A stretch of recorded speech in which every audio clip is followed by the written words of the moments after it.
The day has finally arrived.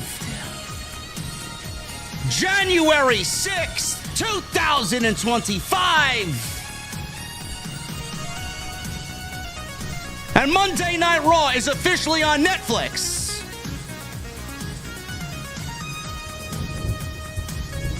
The official start of the new era. The official start of WrestleMania season. I thought we were going to get some answers as to where we're going into WrestleMania. We got no answers. Zero.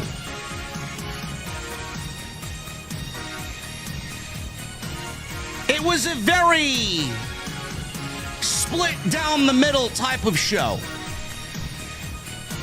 Some of you guys I see already, some of you loved it. Some of you did not like it. We're going to talk about the good, the bad. I certainly have my opinions on it. Was I underwhelmed? Yes, I was underwhelmed. You know what's not going to be underwhelming? When I get to the venue and I have 2 old fashions. Ladies and gentlemen, tonight, we don't need a new era. We don't need anything, man. Why? Because we are simply the best of the best of the best. And when I get there on this Monday night, I want to know, what the fuck are you guys drinking? I'll see you over there.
Why has Triple H been so successful?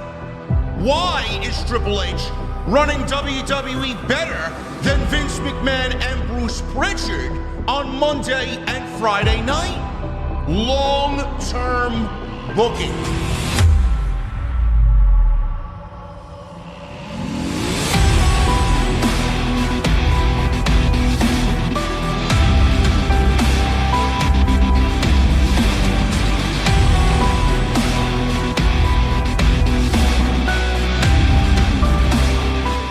What is going on, guys? Thank you so very much for joining me right here on Off the Script. This is your Monday Night Raw post show for January 6th, 2025. I am your host, JD from New York, as always, coming to you live from the OTS venue inside my mother's basement. Thank you guys so very much for joining me on your Monday nights, wherever you may be.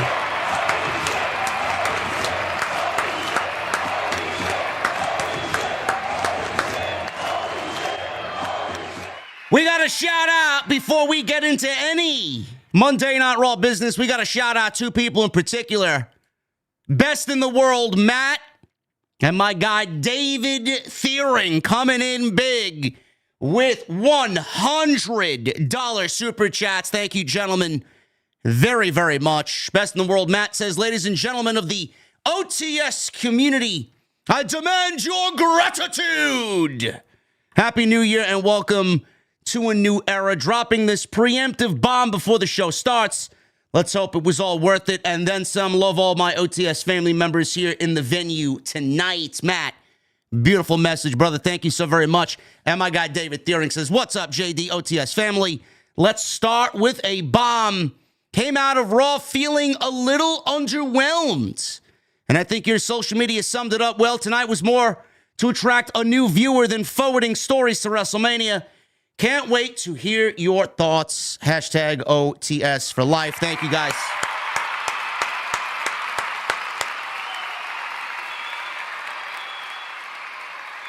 Appreciate you, gentlemen, very much. Appreciate everybody that's donated so far before the stream even started, and I appreciate everybody. We got 3,200 people in here already on a Monday night. It is the debut night on Netflix, and I'm very happy that you guys have joined me here this evening, whether you are a new fan just finding the show tonight or you're an OG OTS VIP. I appreciate you, man. Hopefully you guys stay on board because this is where all the action is every single week in the IWC. Tonight's show was a very split, down the middle type of show for anybody that watched it. You're going to get your business enthusiasts who say WWE did the right thing tonight. It was a Grand Slam show. Could not have asked for a better show on Netflix. And they may be partially correct. They may be partially correct in that statement. Then on the other hand, you're going to get people, and you're going to get fans like myself and a lot of people in this chat room right now that do feel, like David Thiering perfectly said, a little underwhelmed. You are definitely going to get some people that are going to feel underwhelmed after what they saw tonight. And I'm here to tell you that is perfectly okay. You have every right.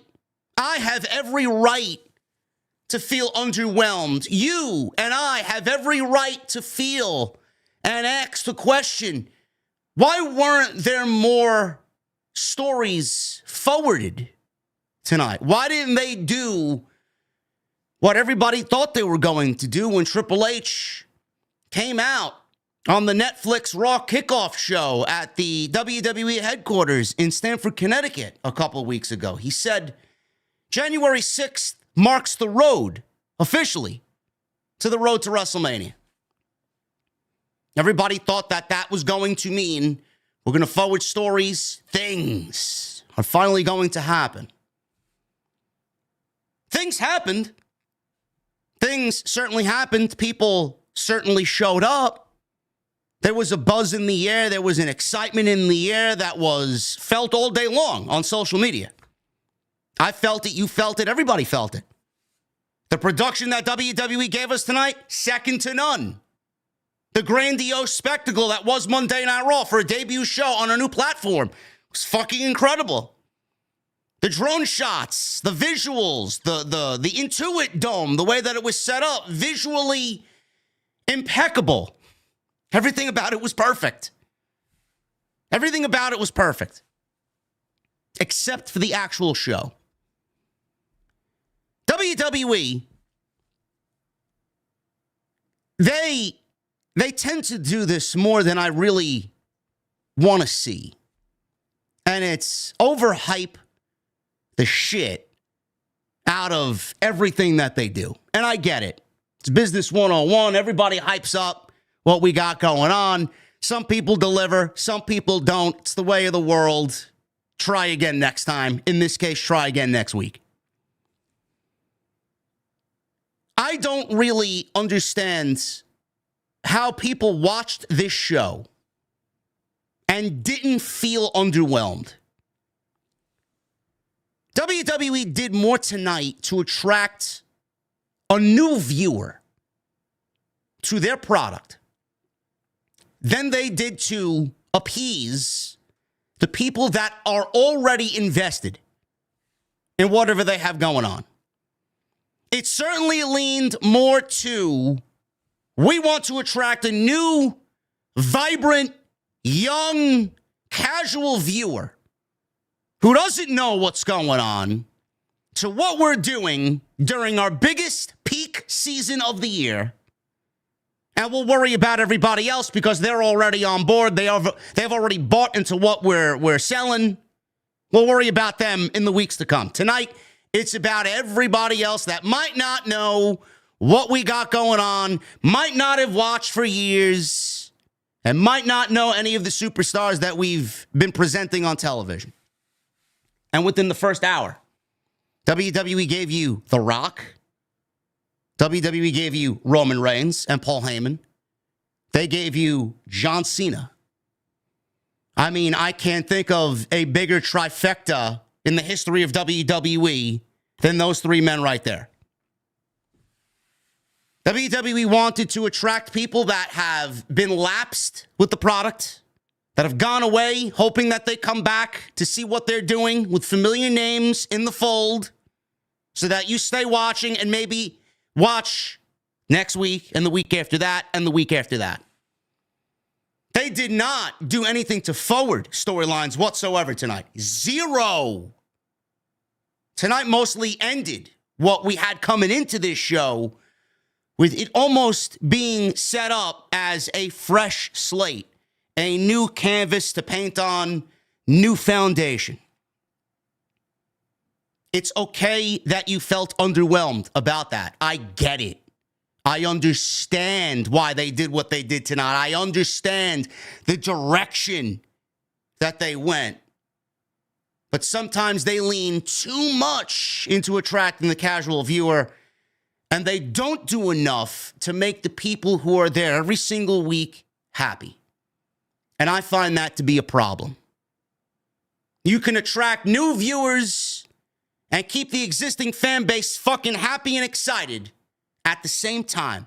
You don't need to lean into one side more so over the other. And that's exactly what they did tonight. And as far as a 3-hour show, yes, it was big. Yes, there was a lot of people. Yes, everybody in the fucking city came out to watch WWE tonight in Los Angeles. Hollywood stars came out. Comedians came out. The biggest superstars in the history of the business were there. WWE did everything to attract that casual viewer and barely did anything to keep the existing fan base happy. Everybody knows The Rock, Roman Reigns, John Cena, The Undertaker, Hulk Hogan. These are names that WWE trotted out there so that the fan who hasn't watched in 5 years, 10 years, sees, oh shit, oh look, The Rock is still doing his thing, man. I used to watch him when he was getting sprayed by Steve Austin during the Attitude Era with a fucking Budweiser truck live on Monday Night Raw. Oh shit, look, it's Hulk Hogan. He's still alive. Oh, look, it's The Undertaker, the American Badass, coming out to Kid Rock. WWE certainly leans to more the casual viewer than their existing fan base. And it left a lot of people underwhelmed. The biggest problem that I have with the show, out of everything that we saw, the biggest problem that I have with the show is what The Rock came out there tonight and did, which was basically nothing. WWE used The Rock as a hype man. They used him as a cheerleader for the company on Netflix because let's be real, The Rock has already addressed the fact that Netflix signed WWE to a $5 billion contract over 10 years because of him and what he brings to the table now that he's on the board of directors. Not a CM Punk, not a Seth Rollins, not a Cody Rhodes. The Rock is naming himself specifically as the reason why Netflix signed a 10-year, $5 billion contract with WWE. He was sent out there as the first thing that you saw on the show. Smart. It was very smart. I probably would have done the same thing. But this is the part of the show that pissed me off more so than any other part of this 3-hour Raw tonight in Los Angeles. And the reason why I was pissed off, the reason why I was so pissed off is not because I'm not happy to see Dwayne on the show. I'm very happy that he's back. I enjoyed what he did so much last year at WrestleMania, during WrestleMania season. The transformation from what we saw in the beginning of January to what we saw transform into the final boss. The final boss was fucking absolutely incredible television. The beatdown of Cody Rhodes outside of his tour bus in the pouring rain with his blood smeared all over The Rock's weight belt with Mama Rhodes written on the back. Incredible television. Maybe one of the best endings to Monday Night Raw in the last 20 years. And that's what pissed me off so much.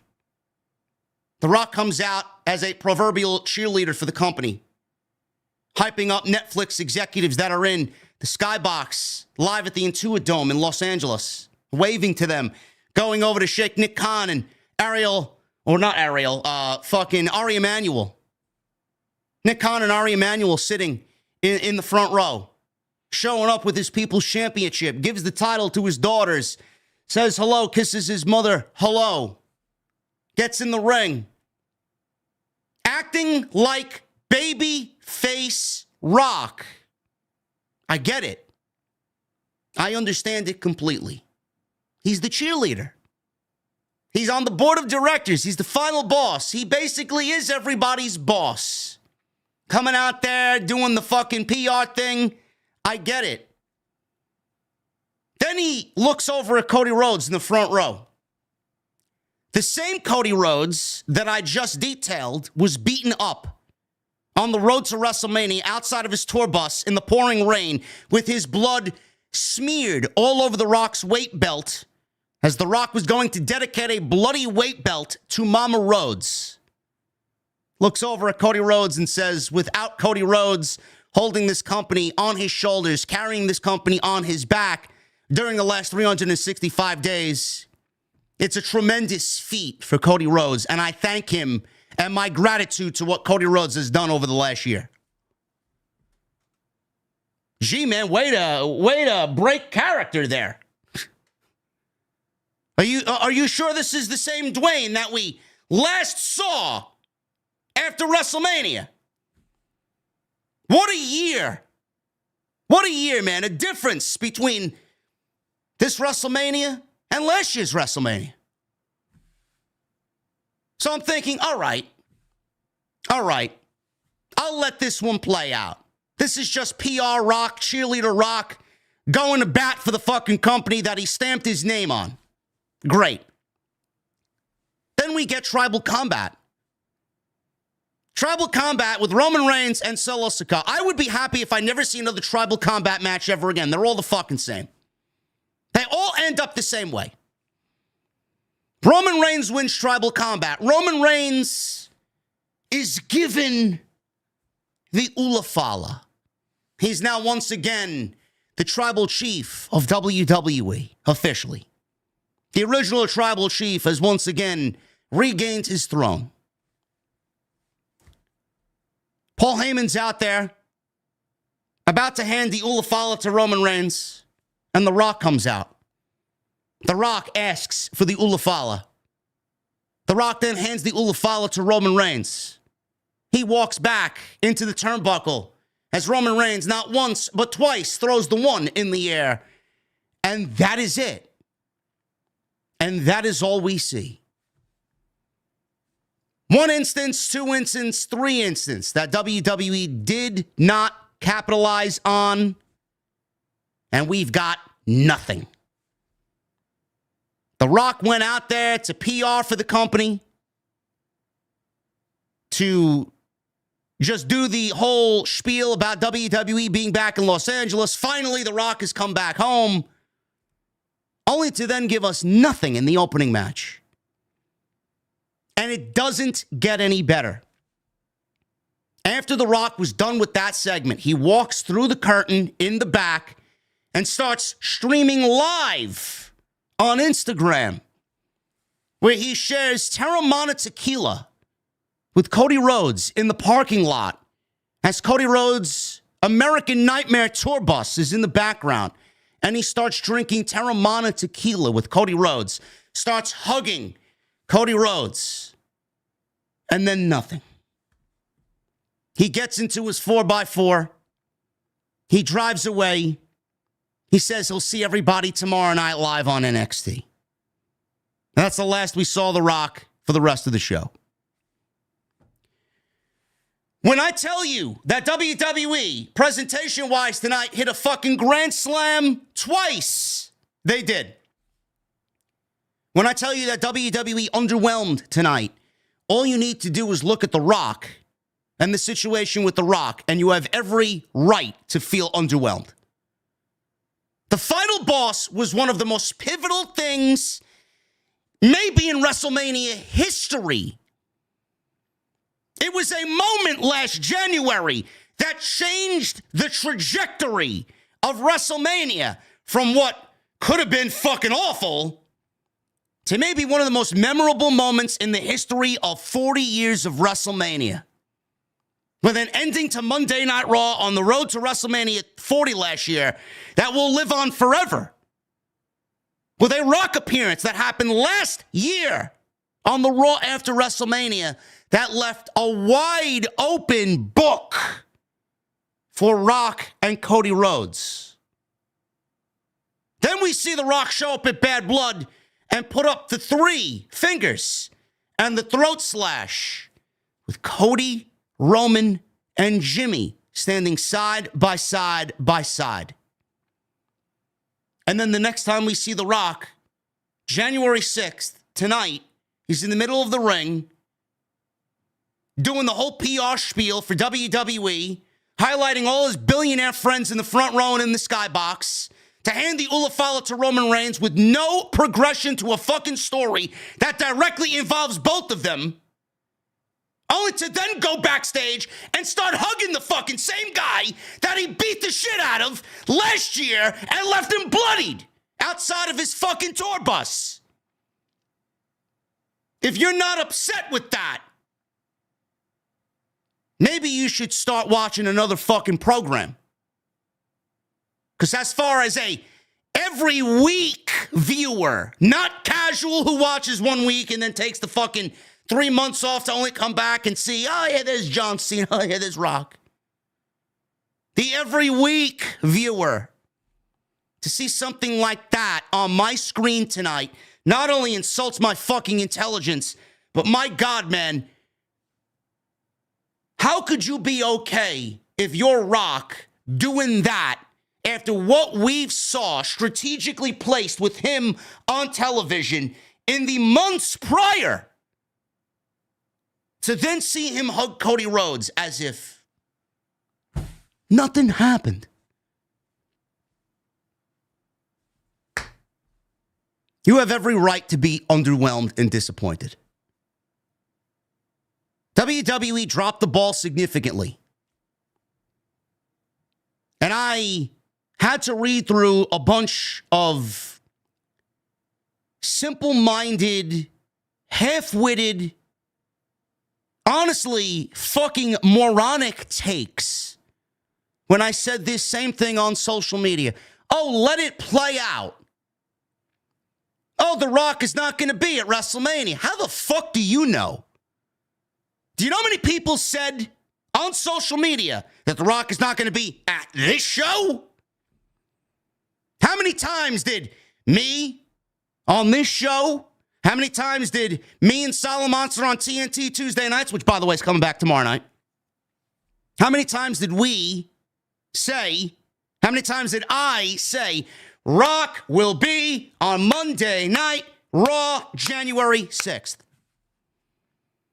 So for the fact that these people are saying, oh, Rock is not going to be at WrestleMania, this all but confirms he's not going to be wrestling at WrestleMania. How the fuck do you know? Do you got Rock on speed dial? Are you Nick Khan's fucking secretary? Are you in that inner circle? You don't know shit. So spare me the fucking excuses. Oh, let WWE cook. Let them cook. Let them slow burn it. Motherfucker, I've been waiting for a fucking burn on that stovetop for months now. The fuck do you mean, let it slow burn? We've been getting a slow burn coming out of this fucking shit at SummerSlam. Waiting and waiting and waiting and waiting and waiting.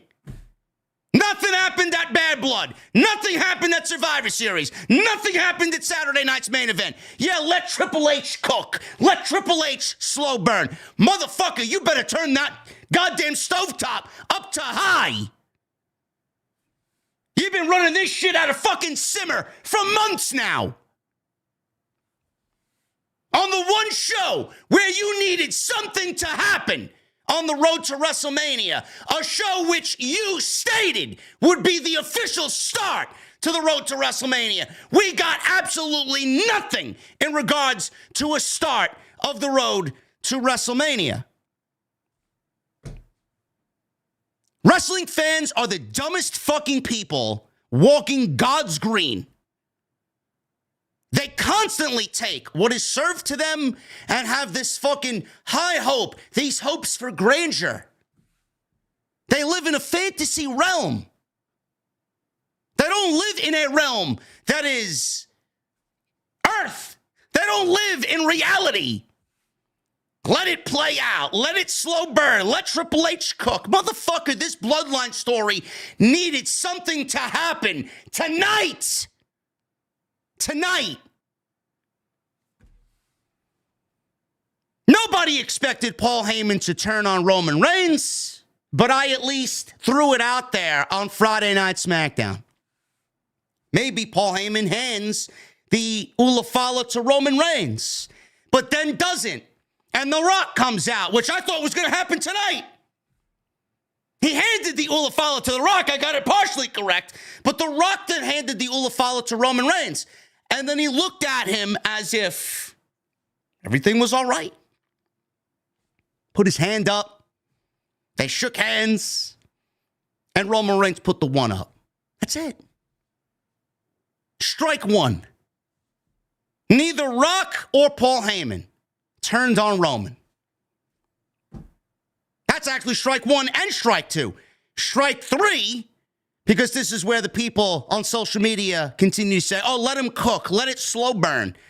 Solo Sikoa, as a tribal chief, is a loser. He lost War Games, and he lost the ULA FALA tonight. You don't think we should have seen an angle where Jacob Fatu and Tama Tonga kick Solo Sikoa out of the bloodline? Because, let's be honest, folks, the new tribal chief is a terrible tribal chief, and he's led them to failure. You don't think that they should have at least shot that angle tonight? We got nothing. WWE sent us home with Roman Reigns owning the ULA FALA and the one in the air, man. All right, on to the next segment. 3 instances where a story could have progressed and nothing. 0. No, but let him slow burn. When are we going to get the burn? Been waiting for it. August, September, October, November, December. This was the time to do it. This was the time to do it. We can't present The Rock as the final boss on the debut night on Netflix, man. We can't really present him as the bad guy. Motherfucker, everything regarding the WWE product when The Rock was the bad guy was when they did historical numbers beyond anything they've ever done before. Why couldn't we do that same thing here again tonight? We could have seen The Rock, board of directors Rock, come out to start the show, and then when the show started, final boss. Yet we got him handing the ULA FALA to Roman Reigns, and he's hugging Cody Rhodes backstage. I'm like, what the fuck am I watching, man? Why is my intelligence being insulted? I just seen this man months ago, last year, leave a man bloodied outside of his fucking tour bus in the goddamn pouring rain, and today he's hugging him. You should be more bothered by the fact that WWE did nothing.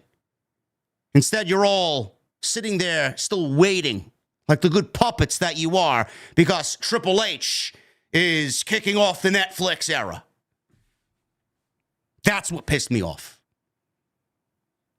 I don't like my intelligence insulted. I don't like having my time wasted.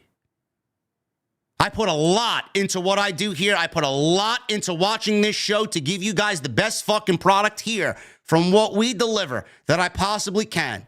And when shit like that goes wrong and when shit like that happens, then I get mad. I'm going to go over the rest of what happened tonight in the very best way that I can. John Cena was on the show tonight. I think everybody kind of expected him to announce that he was going to be in the Royal Rumble. That's exactly what he did tonight. CM Punk and Seth Rollins, I thought they had a great match.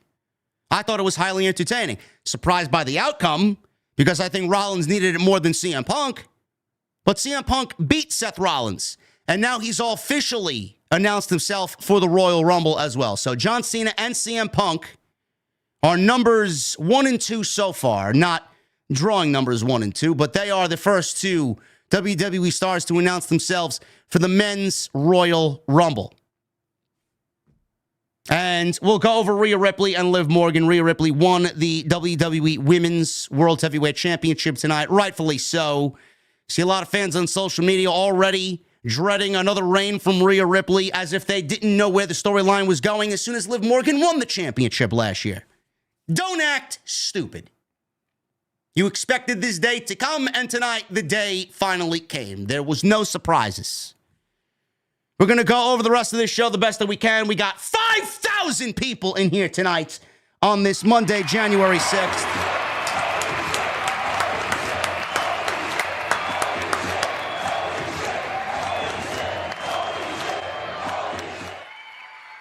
We got more super chats coming on in here. We got Dovey with a $100 super chat.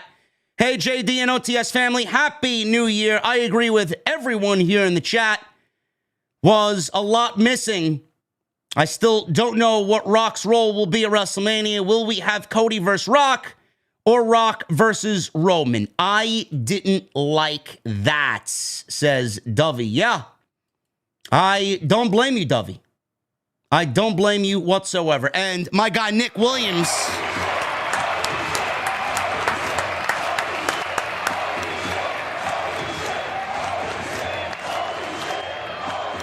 Nick Williams with a $100 super chat. New era, new beginnings. Raw streaming on Netflix now. There was no buffering, but the show felt underwhelming.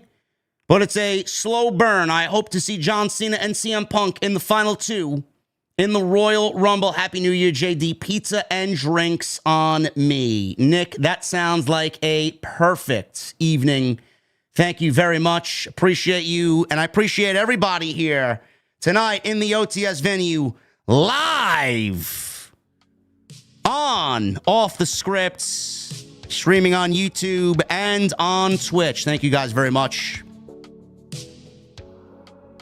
Make sure you guys follow on social media. We just hit 60,000 plus on social media, on Twitter, at JD from NY206.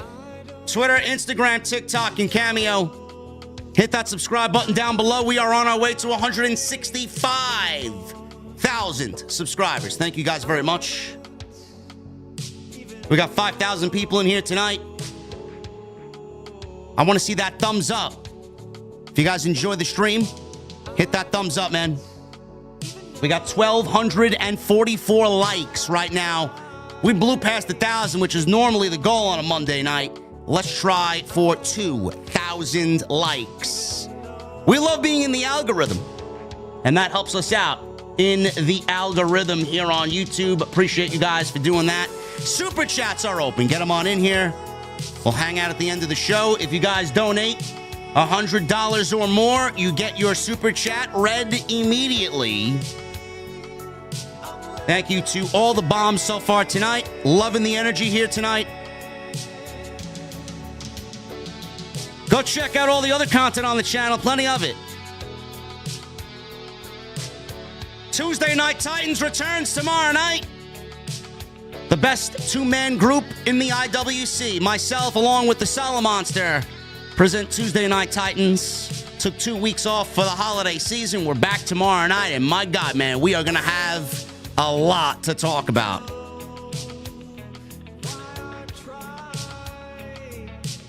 Tonight's show is sponsored by my friends over at Huel. Let me tell you something, man. Huel came in handy today. You guys want to save 15% off and get a free gift? All you got to do is go to Huel.com/script. I'm very happy to be here with you guys. You are all a beautiful distraction, as today we laid to rest my Aunt Teresa. And Huel definitely came in handy, man, because I was running around from the church mass to the burial today, and I needed something in between to keep me going. And Huel did it. So shout out to them. We'll talk about them a little bit later on in the show. And I want to thank you guys very much for being here tonight. And I appreciate you all showing the massive amounts of support for what I do here, right here on Off the Script. Let's get into this show, man. I'm going to start off with the open of Monday Night Raw. First of all, like the logo. I know a lot of people are happy that they actually went with a different logo from what we originally seen weeks ago, where it looked like the R looked like a B. And they tried to go a little futuristic with the logo. I like the new logo. I think the new logo on the show, on the screen, in the advertisements, in the match graphics, on the LED screens, on the announce table looks great. Triple H started the show. And the show opened with this huge curtain covering the ring. It was like a huge multi-dimensioned projector screen. Video was projected on the curtain, and the video highlighted the story of wrestling and its rise during the era of television. Numerous memorable moments were shown on the curtain. We got, you name it. I mean, Andre the Giant, Hulk Hogan. We got Macho Man Randy Savage. We got Stone Cold Steve Austin, Kurt Angle, John Cena. You name it. I mean, most of the biggest moments in WWE history were shown on this projector screen through the era of television. The video ended with a man finishing a painting of a ring canvas featuring many of WWE's greatest superstars. Andre the Giant and Hulk Hogan were there. The curtain at the end of this thing dropped, and Triple H was standing all by himself in the middle of the ring with fireworks and little platforms that shoot up fireworks surrounding him. He's in the ring and he tells the crowd that they were being seen by the entire world and welcome the fans to the Netflix era. Fireworks go off, and Triple H is the first person that we saw tonight kick us off for the new era of Monday Night Raw. First of all, the video package was incredible. Triple H narrated the video package. He used the words shoot and work in the opening video package, which probably had Vince McMahon rolling his eyes somewhere, wherever he may be watching. Those are words that Vince McMahon never in 1,000 fucking lifetimes would have used on a WWE program. This was very well done. It was an incredible video package. They released it earlier in the day on social media, and a lot of people just went bonkers over it. It was just a great production. WWE's bread and butter is their production team. There is nobody better in all of sports and entertainment. They are fucking great. Everything just hits. I said on social media in the thread that WWE posted on Twitter in regards to this video package, I left one simple one-line comment, which is amazing how people get riled up and just want to be completely dismissive over a fucking single comment. All I said was Triple H. This is the start of the official Triple H era, the official start of the Triple H era in WWE. Oh, well, he's been running creative for 2 years, JD. First of all, no, he wasn't. No, he wasn't. So you're wrong already. When you mention Triple H and mention 2 years, you're already wrong. Triple H was not running creative going into WrestleMania 39. So I'm going to need to stop you right there. If you think Triple H had anything to do with booking any part of WWE television going into WrestleMania 39, you're a complete blithering idiot. It's number one. Triple H did not take over WWE Creative until November of 2023. This is a fact. Around that time, October, November, when Vince got ousted by the Wall Street Journal again, and Janelle Grant again, and he was removed again, then they officially appointed Triple H as the man. Then we go into WrestleMania 40. Triple H obviously was running creative. Then he was running it with Bruce Pritchard and Nick Khan and The Rock going into WrestleMania season. Triple H obviously carried the WWE banner on the USA Network for both Raw and SmackDown until the end of the year. I mentioned that Triple H and the official Triple H era started tonight. Triple H took over a WWE program that was ingrained in the USA Network for over 25 years. That was Vince McMahon's entity. No matter if Triple H was booking creative or not. Same partners, same look, same feel, same era. It was not a new era. Triple H, January 6th, on Netflix. This is the first time Triple H finally feels like this is his show. That's what I meant.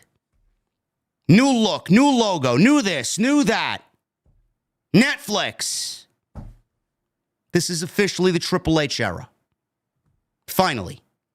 Yes, he's been running the show for the last year and some months, but this is officially the Triple H era, in my honest opinion. The show aesthetics look great. The INTUIT Dome looked great. State-of-the-art, high-tech arena, 17,000. WWE broke their all-time gate record again.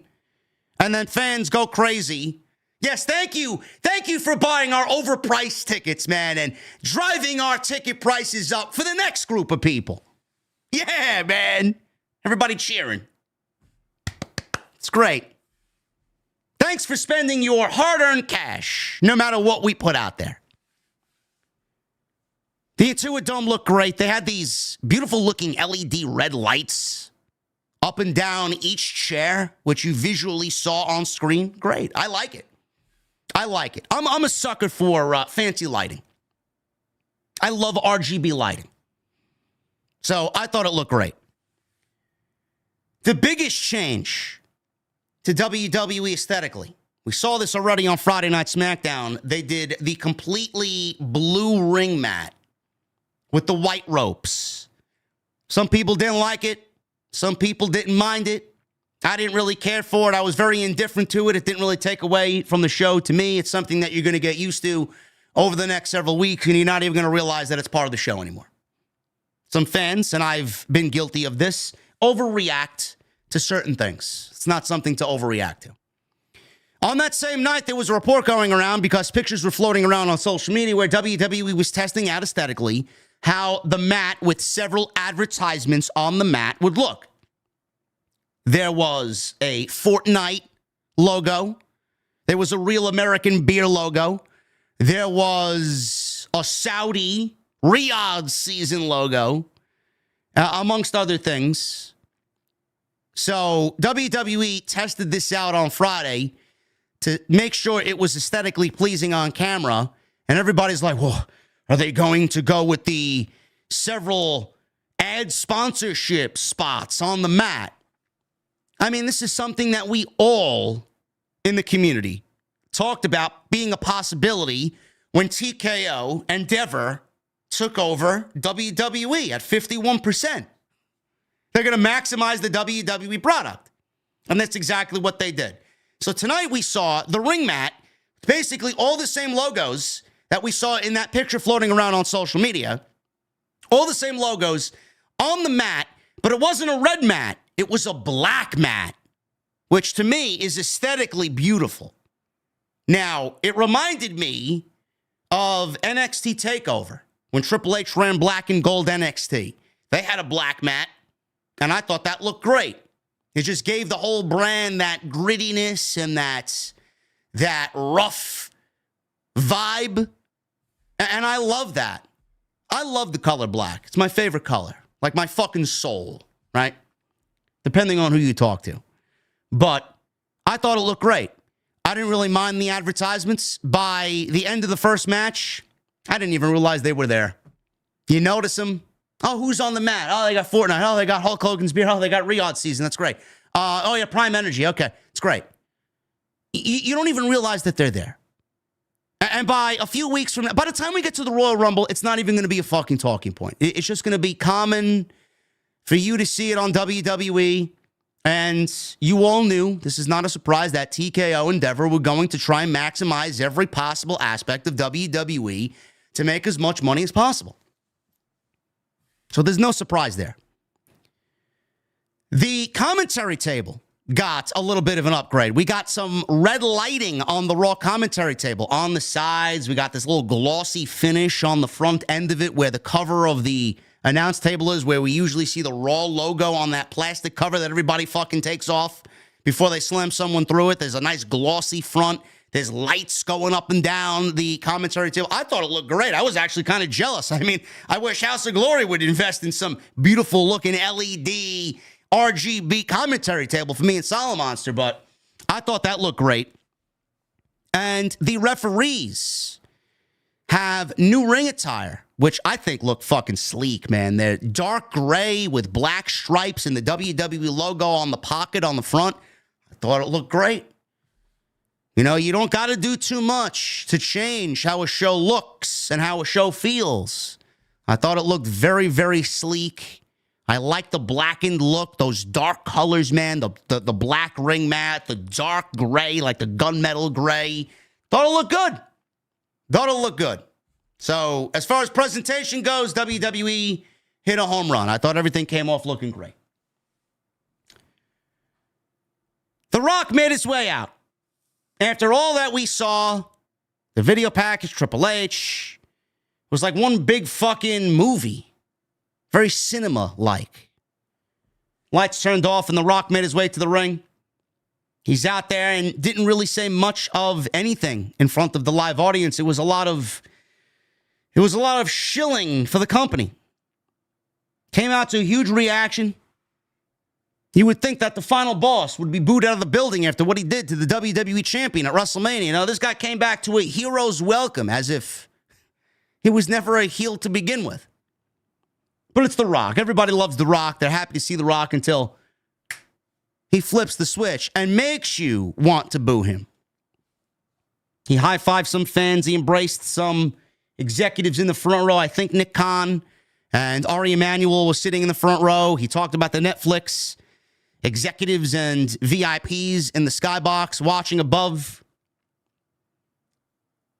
He's got the People's Championship with him. He hands the title to his two youngest daughters, and he was out there obviously embracing his mother, who was sitting front row.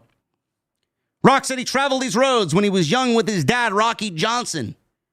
The only way to watch WWE back in the day was to buy a ticket or watch it on Saturday morning. You could still buy a ticket, but watching it now was a totally different story. People were watching worldwide tonight on Netflix. This was a common theme throughout the show, man. Hey, we're live on Netflix. No shit. They really wanted to push where they were streaming tonight. I think we all kind of knew where they were. He also announced tonight was the largest arena gate in WWE history. Spoke about the need for great partners and gave a shout out to Netflix executives sitting in the skybox. There was someone else he wanted to acknowledge. A man whom he spilled blood with.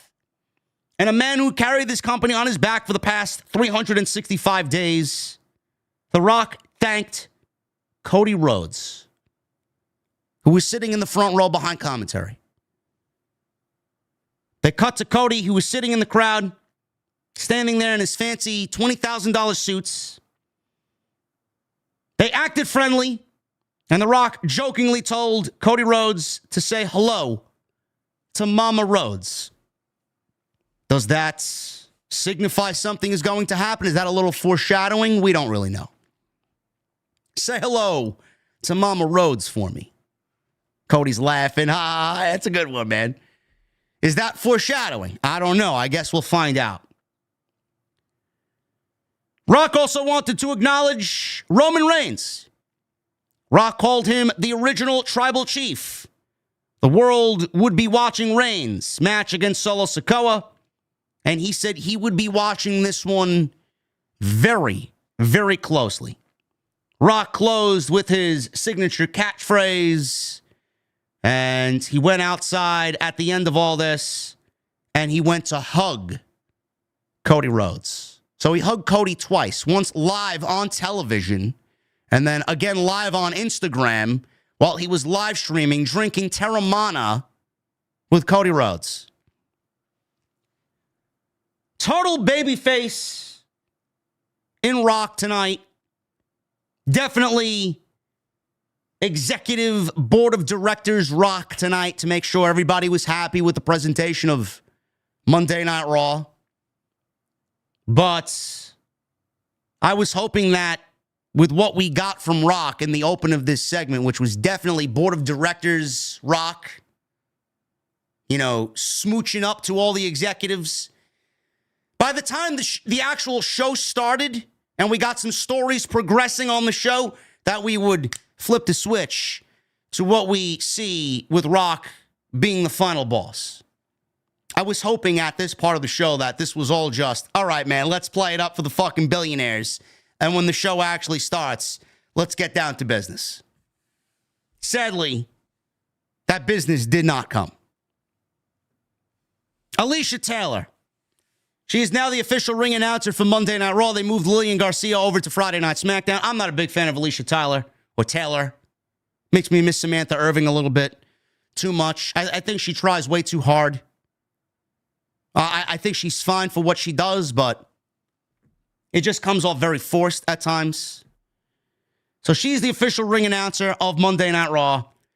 Paul Heyman did the Roman Reigns introduction. We got Solo getting his entrance, Roman getting his entrance, Paul Heyman introducing Roman Reigns after Alicia introduced Solo.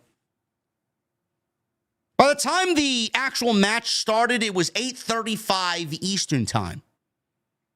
35 minutes to get to the first match of Monday Night Raw. Tribal Combat. This went 22 minutes. 22 minutes. Now, if you guys follow Dr. Chris Featherstone on social media, on X, he tweeted last night, and he just wanted to put the stamp of confirmation on it, which I think we all kind of knew because it was reported a few weeks back. But he wanted to reiterate because plans obviously changed with The Rock now involved. And he wanted to confirm that even with The Rock back, that the main event still is, and it is confirmed to be, Seth Rollins versus CM Punk on January 6th. So I figured last night when we saw that tweet from Dr. Chris Featherstone of Sportskeeda, that it was probably going to be Roman Reigns opening the show with Solo Sikoa, because if Roman doesn't close, Roman always opens the show. It's just the way of the world in WWE. Roman doesn't go on in the middle of the show. He doesn't go on next to last. It's either open or close for Roman Reigns. There is absolutely no in between. 22 minutes. For everybody wondering, gee, man, I hate the censorship of the crowd on USA Network. You don't have to worry about that here on Netflix. Los Angeles was very vocal in regards to Solo Sikoa, so much so that the first chant that you got when the match started was, "Fuck you, Solo." And we did not get any bleeping out of the audience tonight on Netflix. You heard it loud and proud in Los Angeles. Fuck you, Solo. Every fuck was audibly heard. Gee, man. I don't need TV 14. Just give me that. When you start censoring that, then the show kind of It doesn't feel like a wrestling show, man. You're taking the fun out of the wrestling show when the fucking crowd are 50% of the reason why these shows are exciting. So we start the match. Michael Cole gave us a little bit of background as to why we're here. Always does a great job with that. Pat McAfee and Michael Cole were on commentary. They are the official team for Monday Night Raw. They were going back and forth. They found themselves in a collar and elbow tie-up for a little bit until they went to the outside, and Roman shoved Solo into the steel post. So they worked their way over to the announce table, and Solo gave Roman Reigns a Uranage, spinning Solo through, or not through, but on to the announce table. Solo also picked up a monitor and hit him in the face with it, and then picked up the steel steps and hit Roman Reigns in the face with it. So this is tribal combat. There's no DQ. Anything goes. So it's nice to see that they actually went and started using some weaponry around ringside to give us the idea that this is truly no rules. Normally, when we see tribal combat, it's like, all right, these guys are having a regular exhibition pro wrestling match, and then the bullshit starts happening. So it's nice to see some weapons being used early on. We go to a commercial break. Fans love to complain, man. That's all we do on social media is complain, complain, complain. Supposedly, if you pay for the premium Netflix package, you are still getting commercial ads. I got a huge warning in the beginning of the stream. No matter what tier you are signed up for ads during this live stream. I pay for a premium package on Netflix. I pay the whatever the $20 package is. I pay for the $20 package. I got commercial ads on Netflix. Supposedly, if you are an international Netflix watcher, you get no commercials. You get WWE sponsored ads, and you get the shit in between the commercial breaks, and then you get backstage segments. So if you want to use a VPN and you want to watch what the United Kingdom is watching, if you got a VPN or have access to a VPN, then by all means, man, you get no commercials on the international Netflix feed for Monday Night Raw. But the thing is, it wasn't as bad here in the States as it was on USA Network. I didn't really feel like they were bombarding you with commercials. I didn't. I would be the first to tell you. I didn't feel like they were bombarding you with commercials. In some aspect, I thought the commercials were actually very short-winded. Like, they didn't last 4 minutes or 5 minutes like they usually feel when you watch it on the USA Network. It's like forever. They were back in like 2.5 minutes.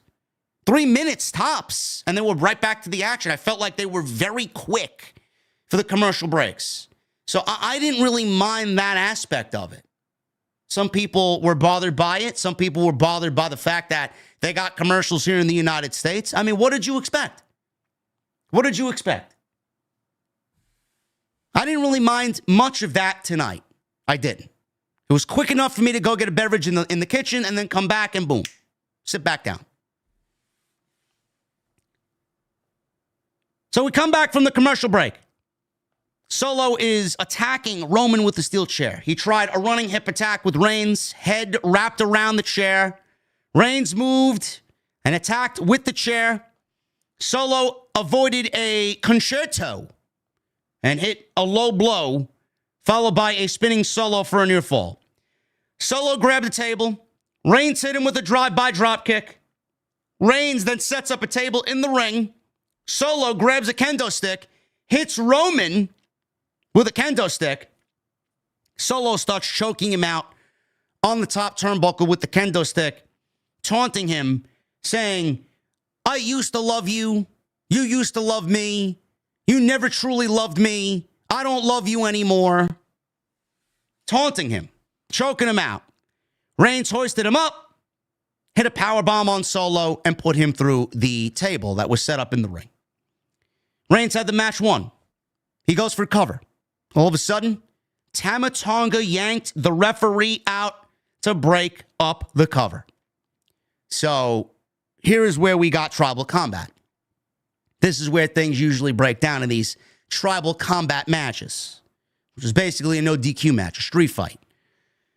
So Tama Tonga yanked the referee out. Crowd started buzzing because Jacob Fatu showed up on the opposite side of the ring. He gets in the ring. He appeared behind Roman Reigns. He laid him out with a super kick and a big punch. And then Fatu hit the mighty moonsaults off the top rope onto Roman Reigns. Solo then hits a Samoan spike. He goes for a cover. Referee comes to. He gets 2.5. Referee Chad Patton tried to reason with the bloodline. Solo Sikoa took a Samoan spike to Chad Patton. Sami Zayn and Jimmy Uso ran out. So they come out, they take out Fatu and Tama Tonga. Jimmy super kicked Solo.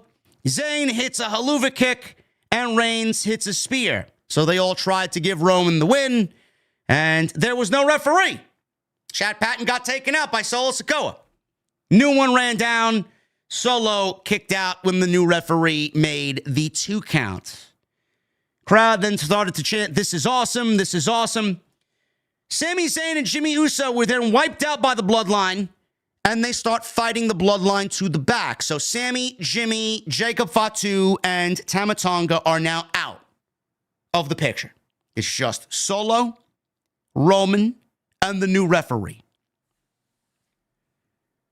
So Reigns is firing himself up. Before Roman Reigns could hit another spear, he does the big hoo-ah. Kevin Owens showed up, jumps into the ring, kicks Roman Reigns in the midsection, and he delivers a Kevin Owens stunner to Roman Reigns. I like it. He wants to take out Roman. He's there, and that's what he's there for. I'm surprised we didn't see Drew McIntyre here, but Kevin Owens, he's just got a bigger problem as anybody with Roman Reigns. So it was at least logical to see him there. So Solo goes for a cover off of the Kevin Owens assist. And he's cheering Solo Sikoa on. He's fucking beside himself when Roman Reigns kicks out of the stunner. He can't believe it. All of a sudden, Cody's music hits. He runs down in his suit, minus the suit jacket. He's in his vest and his fucking dress shoes. He's fighting Kevin Owens. He jumps off the second rope with a Cody cutter in his fucking suit. And then they start brawling through the crowd. So Cody's out there to help Roman to take care of Kevin Owens. Reigns and Solo now, one-on-one. They're fighting. Reigns hits a spear. He fires up again, hits a second spear. He goes for a cover. He gets the 1, 2, 3. Crowd popped. Roman Reigns wins. He is now the tribal chief again, officially, of WWE.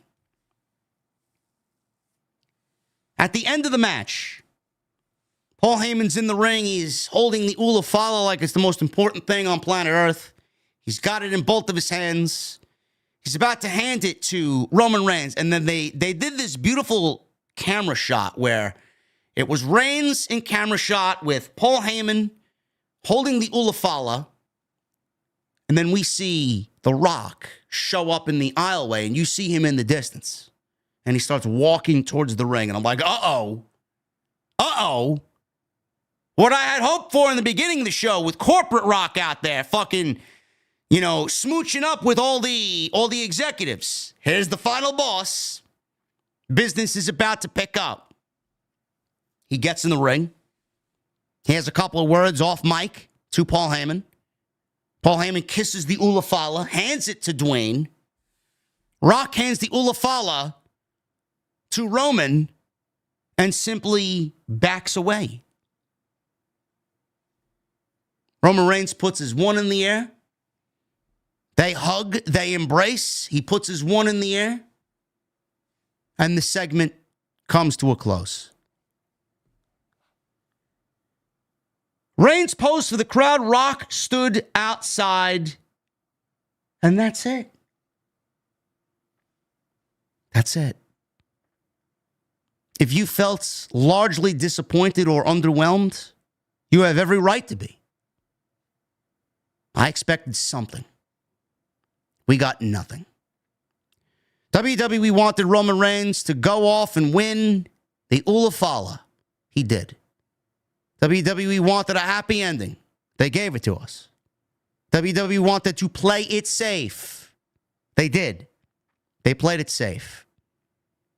And they left everybody who's watched this program for the last 6 months crying and complaining that Triple H has played it safe, played it safe, played it safe. That he's saving all of his eggs for this one basket. And that they're just going to unload on January 6th. They did nothing. Oh, let him cook. Oh, let it play out. Bro, I'm tired of using the same lame excuses over and over again. Let it play out. Let him cook. Let it heat up. Motherfucker, we've been waiting for something to happen for months now. The Rock was the final boss. This was the best portrayal of The Rock in fucking 2 decades. He comes out shilling for fucking corporate billionaires, shilling for Cody, hugging Cody, drinking tequila with Cody, hugging his cousin, no fucking conflict, no tension, no nothing. Does WWE have something up their sleeve? Who the fuck knows? Does this mean The Rock is not going to be at WrestleMania? Who the fuck knows? Everybody claimed The Rock wasn't going to be at this show. And where was he? He was in Los Angeles. He was on Raw at this show. Will The Rock be in Las Vegas for WrestleMania 41? Absolutely. Will he be wrestling? If I was to take a stab in the dark, I would say yes, he is wrestling. There was a stare down between Rock and Roman. Now that he's got the ULA FALA. Roman is the tribal chief. Rock is high chief. I don't know what is to come. But WWE needs, The Rock needs to sew up the fucking gaps that he himself has created. Rock handed Cody what on the Raw after WrestleMania? We don't know. I doubt we ever get an explanation to what he handed him when he said, "Don't go and break my heart again." We need a resolution to that. Are we going to get it? No. By the looks of it, no. Rock came out at Bad Blood and gave the 3 fingers with a throat slash. What the fuck does that mean? You can't tell me that Rock just simply wanted television time on a PLE to fucking, "Hey guys, I'm here." We need an explanation for that. I don't like the fact that he was buddy-buddy with Cody. I don't. I don't like the fact that he was buddy-buddy with Roman when Roman lost the WWE Championship and let the family fall to shit because of what he's done over the last 4 years. The Rock could have easily blamed him for everything. Something could have been said. Nothing was said. Paul Heyman could have turned on Roman and handed the ULA FALA to The Rock. Nothing. That was the least likely of the scenarios. But nothing. Rock could have took the ULA FALA from Paul Heyman after accepting it from Paul Heyman and put it on himself. Nothing. Solo Sikoa lost War Games for his bloodline. He lost the ULA FALA to Roman Reigns. He's a loser. Solo even said himself, if Roman gets the ULA FALA back, you, Tamatonga, and me need to acknowledge Roman as the tribal chief. That was not acknowledged tonight. WWE played it safe in every aspect for a story that needs something, and they gave us nothing. Something should have been done. Don't listen to these people. Oh, let's wait. Oh, let them cook. Oh, let it slow burn. Oh, you're impatient. Oh, you're complaining about this, and you complain about Tony Khan not doing stories, and you're complaining about Tony to let it play out and all these things and blah, blah, blah. I've waited and waited and waited and waited. I don't know how many more times you can fucking wait for something to reveal itself. Survivor Series was a big enough show to have something reveal itself. They didn't. Bad Blood was a big enough show and a big enough match to have something reveal itself. They did nothing. Now you mean to tell me the biggest Monday Night Raw of all time with Paul Heyman, Solo Sikoa, Roman Reigns, and The Rock in the same fucking ring, and you tell me nothing happened? If there was a night to do anything, all eyes were on this show. When will we see The Rock again? I don't fucking know. You think this is going to happen on SmackDown? No, it's not going to happen on SmackDown. When do we get Rock again? I don't know. Does he show up in the Rumble? I don't know. Is he going to be at WrestleMania? I don't know. What is he doing at WrestleMania? Fuck do I know? We should have got a little bit more of a breadcrumb trail tonight with what Rock is doing. If he's going to be there or he's not going to be there. We did not get any sort of a direction at all. And the most offensive and the most egregious thing about it all is this guy's parading around backstage hugging the man who he left bloodied outside of his tour bus last year. For absolutely no reason.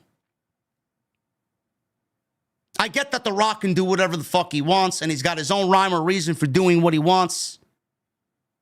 But you can't jump all over the place and then come back to something after fans complain. What happens when that comes off to you? You think it's chaotic. You think it's unorganized. You think it's like it was before Triple H took over. We're getting these things that happen, and all these Rock appearances have literally nothing to do with each other. His previous appearances, they're just that, appearances. He shows up to do what? If The Rock is going to show up and do something, The Rock should show up and have it mean something. He showed up and did nothing.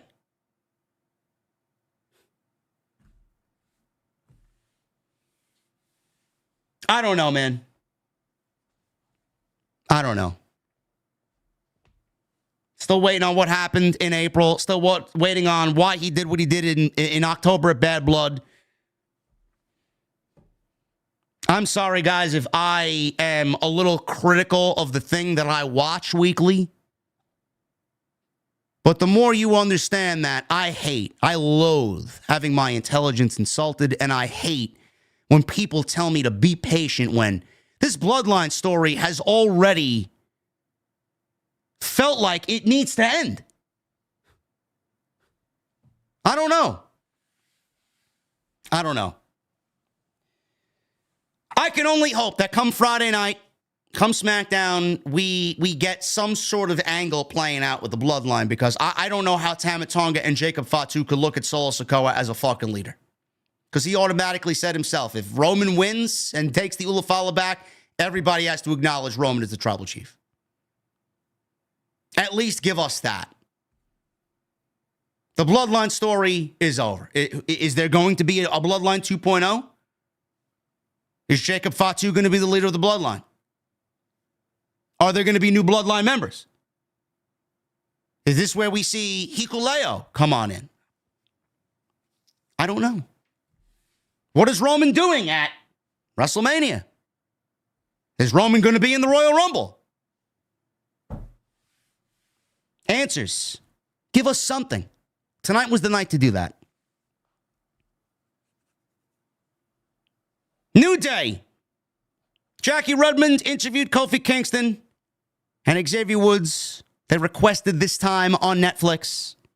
Kingston said they were supposed to have a match tonight, but they told Triple H that they didn't really want to be there because LA didn't deserve to see them wrestle.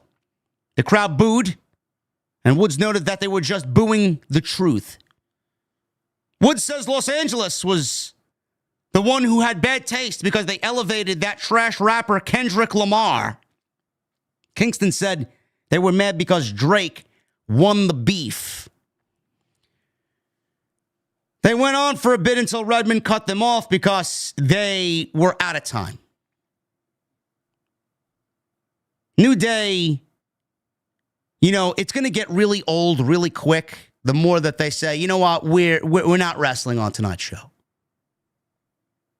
I think I've seen enough of them saying, you know what, we don't belong here because you don't deserve to see us. That was funny once or maybe twice. That's all they've done. They really haven't done much of anything since turning heel on Big E. We need to start advancing that story as well. It just seems to stay the same every week.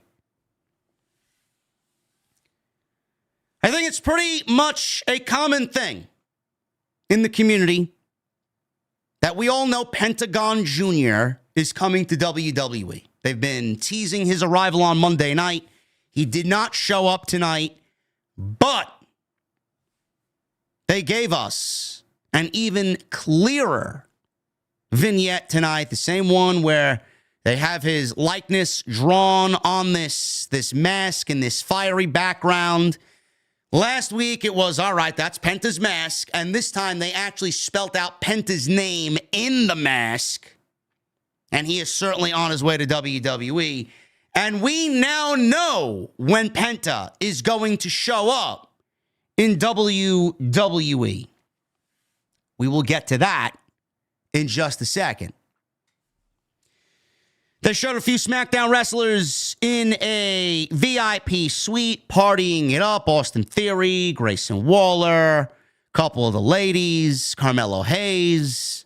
They were all up in the skybox in fancy suits and fancy attire, enjoying Monday night on Netflix. Gabriel Iglesias, Ashton Kutcher, Michael Che, and Wale were shown at ringside. Obviously, all the...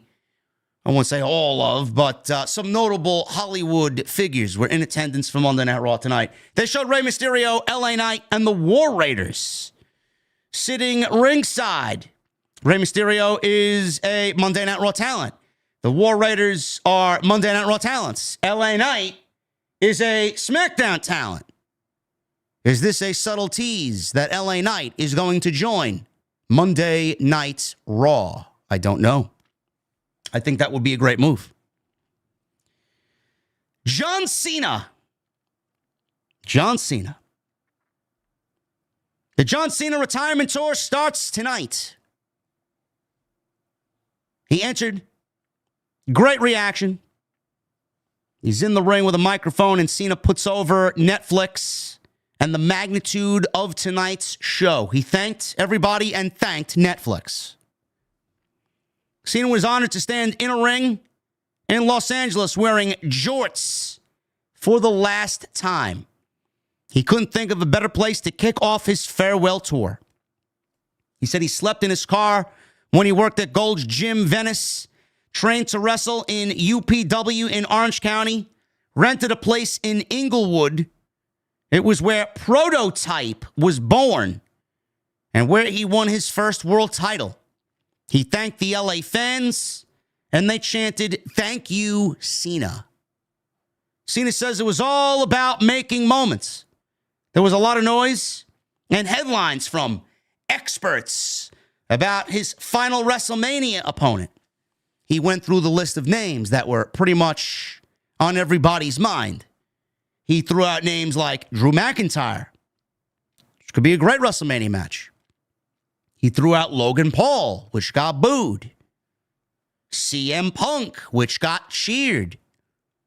He threw out Gunther's name. And he threw out Cody Rhodes' name.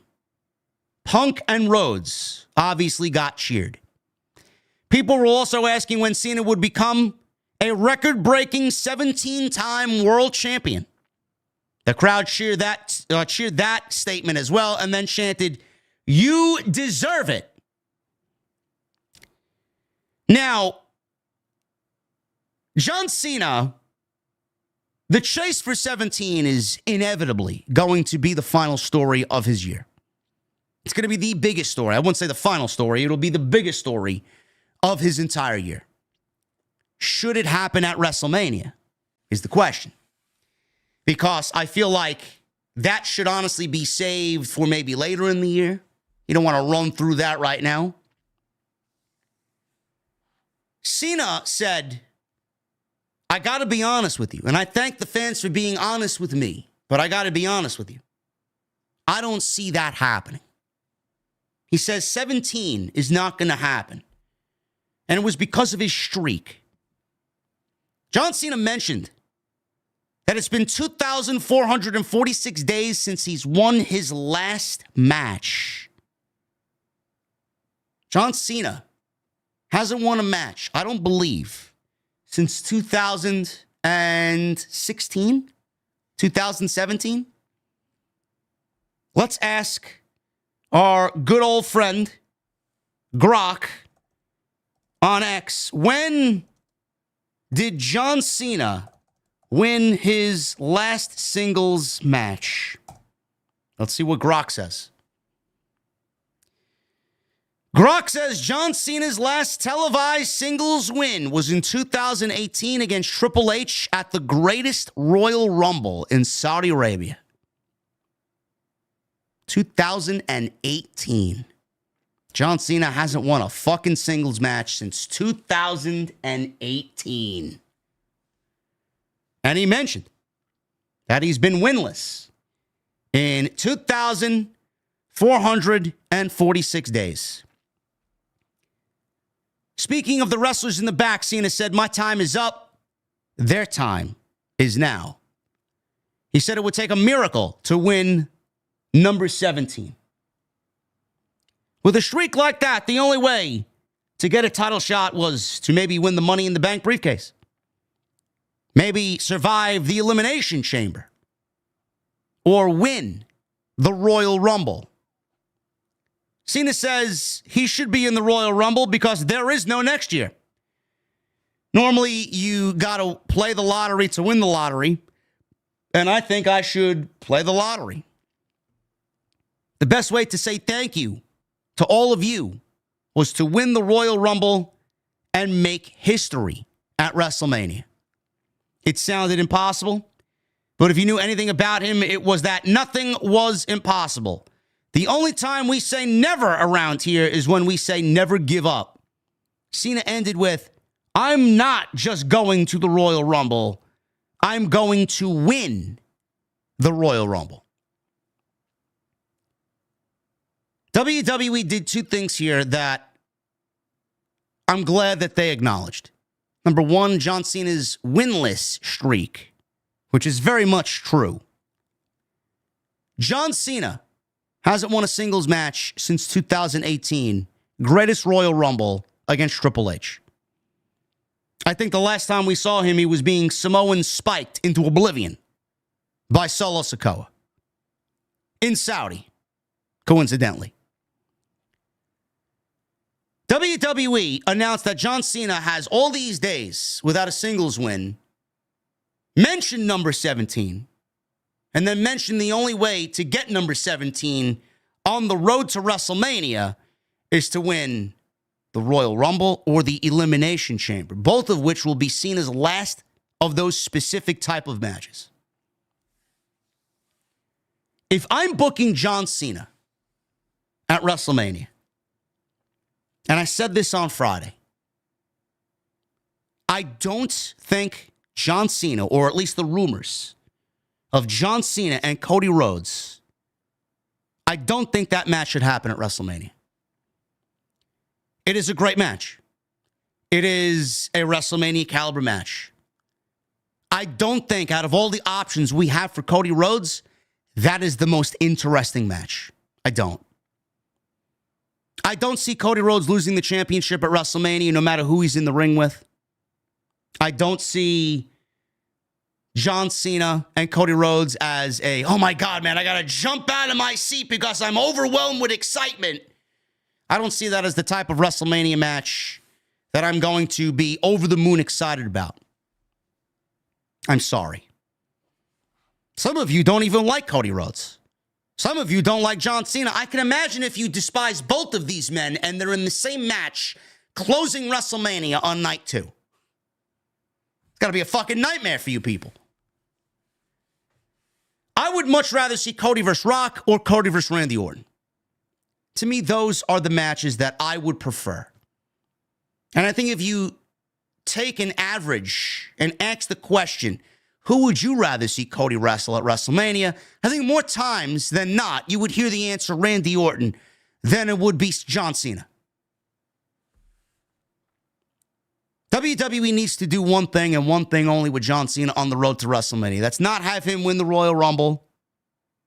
And that's not have him win the WWE Championship. It's not. WWE should absolutely, first and foremost, play up the fact that John Cena needs to get a fucking win. John Cena's not going to wrestle between now and Royal Rumble. John Cena's first match back on this retirement tour will be in the 30-man over-the-top Royal Battle Royal. He should not win the Royal Rumble. It is way too predictable for John Cena to win the Royal Rumble in his last year as an active competitor to go to WrestleMania and win the World Heavyweight Championship. That sounds fucking boring. Boring. Give me some twists. Give me some turns. If you want to do Cena and Gunther, I'm okay with that. I really am. If you want to have him win the Elimination Chamber, have him win the Chamber, have him challenge Gunther, have him fail. Tell the story of him chasing that championship into SummerSlam. It doesn't need to happen at WrestleMania. It's not like he's winning the World Championship for the first fucking time. John Cena can win the World Championship at a later date. It doesn't need to happen at WrestleMania. All because this is his last year, we don't need to give him the Royal Rumble. How many years have we complained about the Royal Rumble being predictable? Yet with this Royal Rumble, this may be one of the more star-studded men's Royal Rumbles in the history of the Royal Rumble, and you want to automatically give it away in 3 weeks to John Cena because this is his retirement year. Come on, man.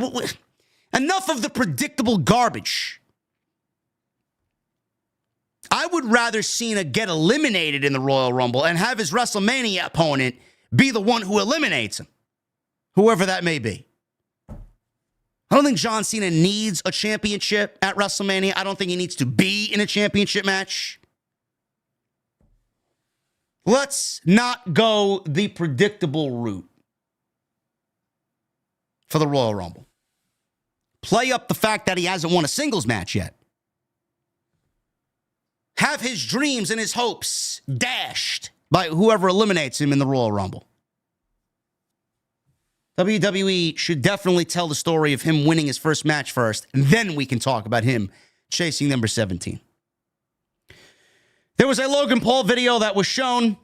He's coming to Monday Night Raw. He was actually there. He didn't do anything on the show. He didn't cut a promo. He did not start a fight or start an angle.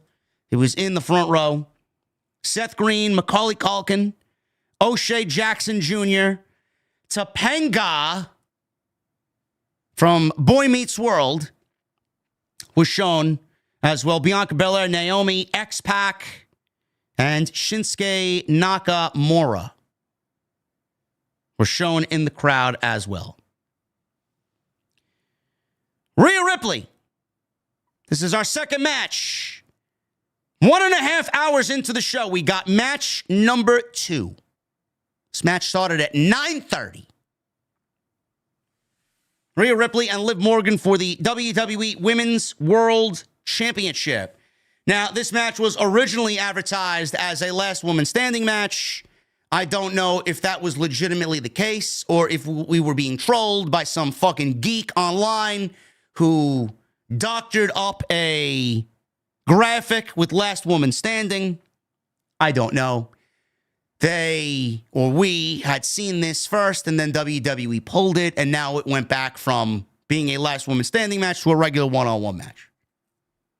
I guess they didn't want to have a last woman standing match when they basically just had a no DQ match to open the show. That would have been a little overkill. Rhea Ripley, she's out there alone. Liv Morgan, obviously out there with Dominic and Raquel Rodriguez. Ripley wiped out Raquel early with a cannonball, and she went to go get her hands on Dom, but she was unsuccessful. Ripley powerbombed Morgan onto the announce table. It did not break. Morgan took over, hits a code breaker on the ring apron. Ripley started to make a comeback following a commercial break. She actually attempted and delivered Riptide, her finish. She goes for a cover. She gets a near fall. Ripley couldn't believe Morgan kicked out of Riptide. Not a big fan of using a finishing move so early in the match and then having a kick out for your finishing move. Dominic slid a title belt, or the title belt, into the ring. And Raquel, she has a steel chair. So the referee is obviously distracted with Dominic. Ripley knocked Rodriguez off the ring apron. This distraction allowed Morgan to hit a very sloppy Oblivion, which is her finish. And Rhea Ripley kicked out. Liv Morgan, she then follows with the Three Amigos, which I feel like we've seen used by everybody. She delivers Three Amigos. She goes up the top rope for a frog splash, hits it, goes for cover, gets a 2 count on Rhea. Morgan went for another Oblivion. Rhea Ripley just caught her midair, slammed her down. One Riptide, followed by a second Riptide, and that was basically it for the 1, 2, 3, and Rhea Ripley is the new WWE Women's World Champion. Dominic, I don't know what he tried to do with Rhea Ripley after the match was over. He was sneaking around as if he was fucking trying to pickpocket her. It's almost as if he channeled his inner Repo Man and tried to pick her pockets. She turned around. He stood there like an idiot. He looked like a complete goof. She caught him. He acted like he wanted a hug. Rhea Ripley kissed her title, put it down. She faked hugging him, kicked him in the nuts, and gave Dominic a Riptide, and that was it. Rhea Ripley walks up the aisleway. She's in the aisleway. All of a sudden, The Undertaker's Kid Rock theme, American Badass, plays.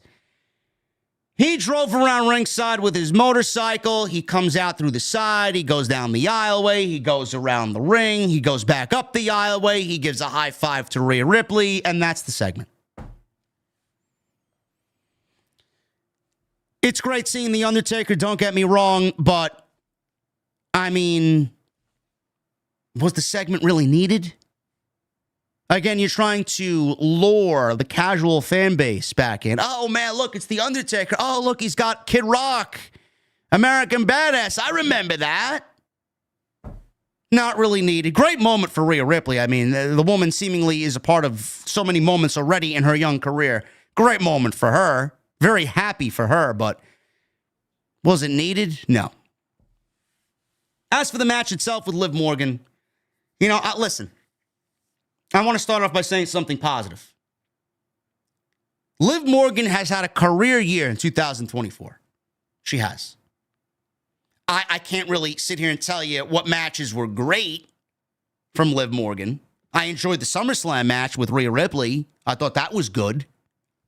I thought the match that followed that was pretty piss poor. I thought tonight's match was piss poor. Liv Morgan had a career year in 2024, man. You Liv stans, you Liv super fans should be very happy. She had a career year. She did the title proud. She made herself into a huge name in the women's division where she didn't really have any name value whatsoever. So all in all, I think this title reign worked for Liv Morgan. But I see a lot of people online already shooting down the fact that Rhea Ripley is the women's champion and complaining that Rhea Ripley's got a reign of terror. And I don't believe we got to go back to Rhea Ripley as the women's champion. Let me be upfront and brutally honest with everybody. You should be proud of what Liv Morgan has transformed herself into in the single year that she was given to run the division. Don't take that away from her and don't scoff at what she's done because she lost the championship tonight. The title needed to be on Liv Morgan. There was no other woman in the division that made sense as the women's world champion. Liv took the title and made it her own and transformed her character because of it. But ever since Liv won the championship and Rhea was out, I'm here to tell you that from that day in which she won the championship, it was always meant to go back to Rhea Ripley.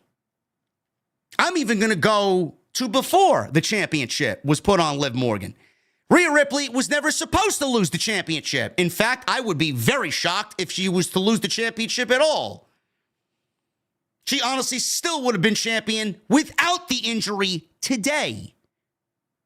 They would have never taken that championship off her because there wasn't a single woman in that division that was good enough to be called champion. The title went back to Liv Morgan because it was always meant to go back to Liv Morgan. The title was never meant to come off Rhea Ripley. It was put on Liv Morgan because of the injury. So when you want to think back to why this happened tonight, this was the plan ever since Liv won the championship. They just prolonged it and saved it for tonight. Be proud of what Liv Morgan's done. Don't look on the fact that she lost. Look at the fact that she transformed her career over an entire WrestleMania season. On into this WrestleMania season. Stop complaining. The way Liv Morgan wrestles is not WrestleMania-esque. It's not. You guys want my upfront honesty? I've always been honest with you. Liv Morgan is very, very mid. She is not a good professional wrestler. Has she shown spots of improvement over the years? Absolutely. Does she go out there and work her ass off? Absolutely. But every match I see her in as of late, it does absolutely nothing to grab me as a viewer. There's no emotional investment there. It's just Liv Morgan going through the motions. There's no offensive intensity in anything she does. She's absolutely fucking gorgeous. She's what you want in every aspect. But she's not a good professional wrestler. She's not. Or at least when she's in the ring with Rhea Ripley, she's not good. These matches have been garbage. They have fallen flat. The bell rings, and I can't wait for the match to be over. Only being honest with you. So when you think of WrestleMania, when you think of championship match at WrestleMania, I'm not thinking Liv Morgan. I'm thinking Rhea Ripley. WWE made the decision ever since Liv won that championship that the belt was going back to Rhea when they decided. And the fact that she won the championship tonight and she's going to be the woman carrying that title into WrestleMania, that is the right decision for Raw. That is the right decision for this division. Who she wrestles, I don't know at WrestleMania. I don't know. It could be Bianca. It could be Becky. It could be Jordynne Grace. We don't know. It could be somebody from NXT that potentially gets drafted to Monday Night Raw. We don't know. We don't know. It could be Io, who's everybody's fan favorite to win the Royal Rumble, which I think that would be fucking fun. See, that's a WrestleMania match. Io versus Liv is not a WrestleMania match. It wasn't even good for Saturday night's main event. But Io versus Rhea, that's a WrestleMania match, folks. There are leagues, there are levels to this shit. Liv Morgan is the Miami Marlins of the NL East. She's just not good enough to compete with the Phillies and the Braves and even the Mets. Sorry. Kathy Kelly. She interviewed Adam Pearce after he met with Bayley. They were interrupted by Chad Gable and American Made. Apparently, Adam Pearce shook Bayley's hand, and it looked like a possible tease for Bayley to be coming to Monday Night Raw, which I think would be a good move. Chad Gable said he single-handedly destroyed the Alpha Academy, and he planned on winning singles gold in 2025. Gable wanted to dispel any rumors that he couldn't beat luchadors and wanted a match against the best luchador in the world next week. Pearce says Are you sure you want this? I got the perfect guy. Let me go make a phone call. We saw the Penta vignette with his name written on screen tonight. It was 6 seconds. You all know he's coming. You've known he's coming for weeks now. The best luchador in the world does not mean Adam Pearce is going to pick up the phone and call Rey Mysterio, because Rey Mysterio was sitting in the crowd tonight. All he needed to do was go find Rey Mysterio backstage and say, hey, Rey, you want to wrestle Chad Gable? No. That's not it. Guys, next week, we're getting treated to Chad Gable one-on-one with Pentagon Jr. on Monday Night Raw. We're about to be fed very nicely next week. And next week's show already is looking better than this week's show, just based on that one match alone. And all I have to say is, WWE, if anybody there is listening to me and you're on the writing team, give them 18 minutes and let them fucking cook. Seriously. We all know Penta's going to win. Chad Gable will probably be moved over to Friday Night SmackDown. And we will sit here next week on stream very happy after watching two of the world's best pro wrestlers put on a fucking certified banger. Ridiculous. Jackie Redmond interviewed The Miz. He kind of sarcastically showed excitement over Cena entering the Royal Rumble. He was interrupted by a very angry Karrion Kross with Scarlett. Kross wanted to know if he was with them and facing the Wyatt Six. Miz said no. Kross ran down Miz's accomplishments and tricked him into agreeing to fight the Wyatts once again. Kind of wishing we moved on from this. I feel like all this is dragging Kross down, and I feel like Kross is about to turn the corner on what has been a absolutely arduous and long-winded road with him in the WWE. I finally feel like he's about to turn the corner, and he just can't. And the more you straddle him with The Miz, and the more you straddle him with this Final Testament, we're not doing him good. Let's get him away from this. He doesn't need anybody else. Let him run on his own. The group is a bunch of losers. The Wyatt Six doesn't hit like it did months ago. I feel like we need to move on with Kross on his own. I feel like the Final Testament is dragging him down. They showed Bill Simmons, who got a front row seat behind commentary. Bill Simmons, the one who was directly involved with the Vince McMahon Netflix documentary.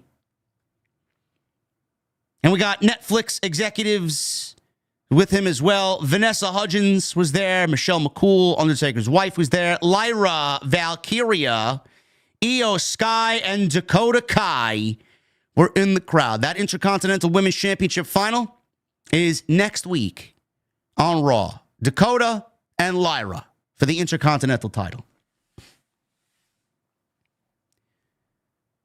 Travis Scott was shown in the crowd. He appeared to have the Hardcore Championship with him. And Travis Scott, clearly on air. You guys want to understand how much of a new era it is in WWE. Travis Scott came out with Jey Uso right before his match with Drew McIntyre.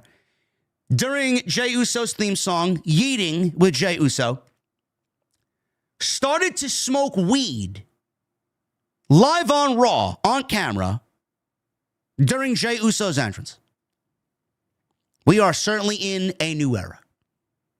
USA Network would have absolutely, under zero circumstances, allowed Travis Scott to smoke weed live on camera during Jey Uso's entrance.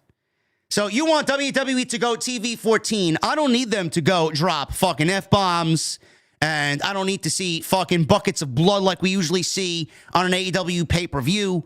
I mean, we got Travis Scott smoking weed live on Monday Night Raw. I mean, that's good for my tastes. Seriously. Jey Uso, he did his thing. Pat McAfee, happy to yeet. Michael Cole is the worst yeet man in the business, man. I don't know how Michael Cole is so bad at yeeting. Michael Cole got up on the announce desk with Pat McAfee and started, I don't know what the fuck. It looked like he was having a stroke out there. Ridiculous. This was all highly entertaining. The match with Drew McIntyre. Third match. Bell rang at 10:07 p.m. This was not good. And I love Drew McIntyre. Crowd could not be bothered to give a shit about this match whatsoever. They yeeted. They yeeted to their fucking hearts were completely full. But the crowd came off like all 17,000 of them smoked. Exactly what Travis Scott was smoking. This match was fucking boring. Boring. I don't know if it's due to the fact that we've seen this time and time and time again. I don't know if the fans up until this point were maybe bored themselves because nothing has happened. I don't know. This was not good. I even had some of my close personal friends text me, man, I fell asleep during this match. I don't blame them. Jey Uso hits a suicide dive before McIntyre could take off his leather jacket. Jey went for another one, but of course, McIntyre caught the second one and hit an overhead suplex on Jey Uso. They begin the match. They enter the ring. McIntyre was in control until Jey hit a sit-out powerbomb out of the corner. Jey comes back with some signature strikes, a running hip attack, a flying crossbody, off the top rope for 2. McIntyre kicks out. Comes right back with a neck breaker on Yeet Man. McIntyre went for a Claymore, but Jey hit a super kick. McIntyre came back with a spine buster for 2 and a sit-out power bomb for a 2. They trade counters. McIntyre hits a beautiful not a super, but a future shock DDT. Gets a 2 count off the DDT. McIntyre went for a Claymore. Jey countered again, this time with a spear for 2. Jey hits a super kick. McIntyre hit a Claymore kick for a near fall. I don't know what it is with getting hit with finishes tonight, but everybody kicked out of everybody's finish. Multiple times. McIntyre went for another Claymore. Jey collapsed before he could. McIntyre decided to do the best thing in this situation. That was wait in the corner for Jey to get up. McIntyre went for the kick. Jey dropped down, and he applied a crucifix on Drew McIntyre for the 1, 2, 3. The match was boring. The crowd was lifeless.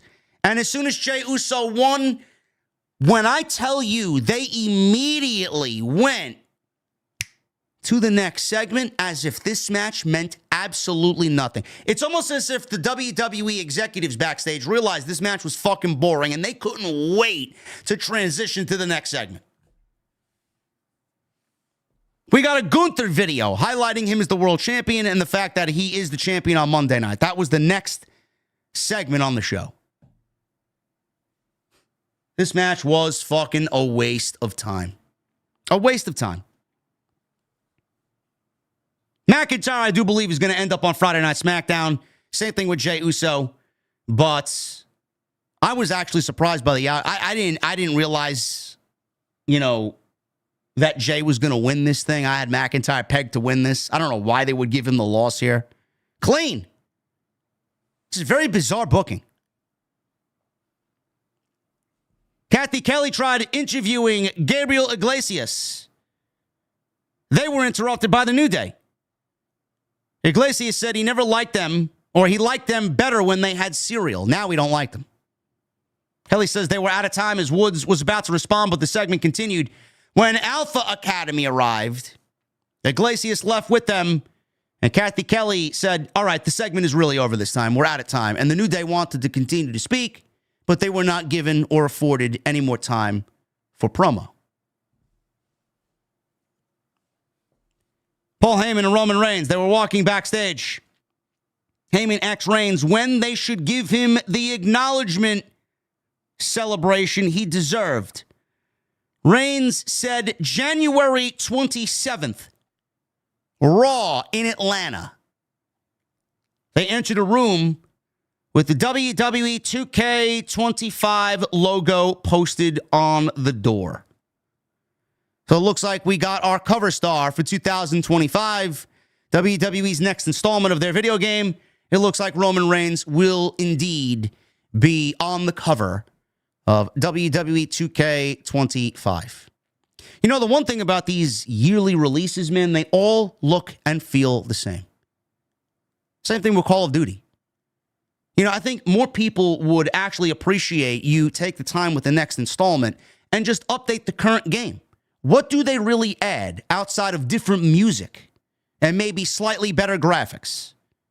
I mean, are the graphics that different from year to year? I mean, just look at Call of Duty. They released one of the worst installments in the history of the franchise with Black Ops 6. Awful. I don't know why these corporations and these big game developers go for a yearly release when nothing really changes.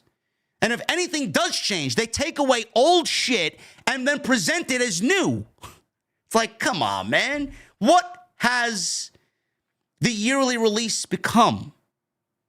I haven't bought a WWE 2K20 or 2K game, WWE 2K game in years because they all just feel the same. It's ridiculous. Yeah, the cover is the only thing that changes. Yeah. Jackie Redmond interviewed Rhea Ripley and Damian Priest. Rhea Ripley said Morgan took everything from her.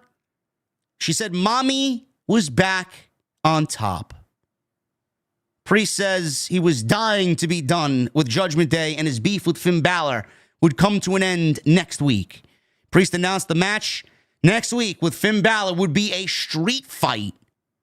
Priest told everyone to rise for the new Women's World Champion. Seth Rollins was shown getting ready backstage. Main event coming up with CM Punk and Seth Rollins. Richard Gadd, Tiffany Haddish, Stephen Amell, Braun Breaker, Tiffany Stratton, who got a big pop, and Nikki Bella were shown in the crowd. Stephanie McMahon was also shown in the crowd as well. And then that was all followed by Hulk Hogan. Hulk Hogan on the debut of WWE Raw on Netflix. I don't know why we needed Hulk Hogan here. I don't. Hulk Hogan limped out on stage. He did not go past the staging area. This man could barely fucking walk. I'm surprised he wasn't on a crutch or in a fucking wheelchair. He entered with Jimmy Hart. As soon as Hulk Hogan got to the building, in the arena, he was booed out of the Intuit Dome. 17,000 people booed Hulk Hogan. And I'm sure none of you are surprised over the fact that this man was received poorly. Hulk Hogan began with his usual catchphrase, "Let me tell you something, brother." Crowd booed. He tried to put over the fans, calling them his greatest tag team partner. The fans have been with me through all of my career. Sure thing, Hulk. Sure thing. He tried putting over the fans. They kept booing. He tried to put over his beer, Real American Lager or Real American Beer or whatever the fuck he calls it. It probably tastes like fucking piss. Gee, Hulk, let me guess what it tastes like. Fucking Budweiser.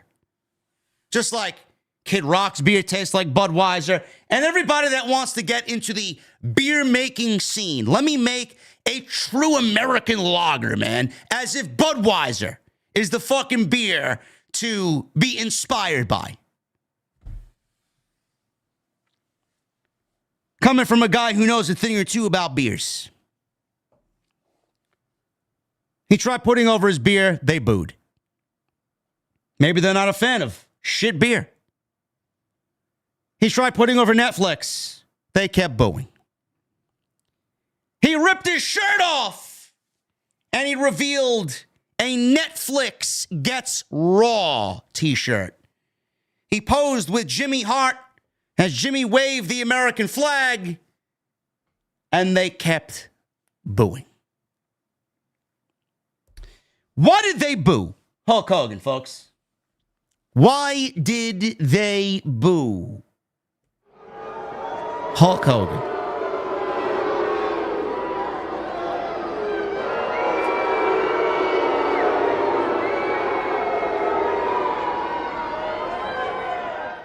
They booed Hulk Hogan out of the building. Well, obviously his past mistakes are still fresh on everybody's mind. Obviously, his beer is garbage.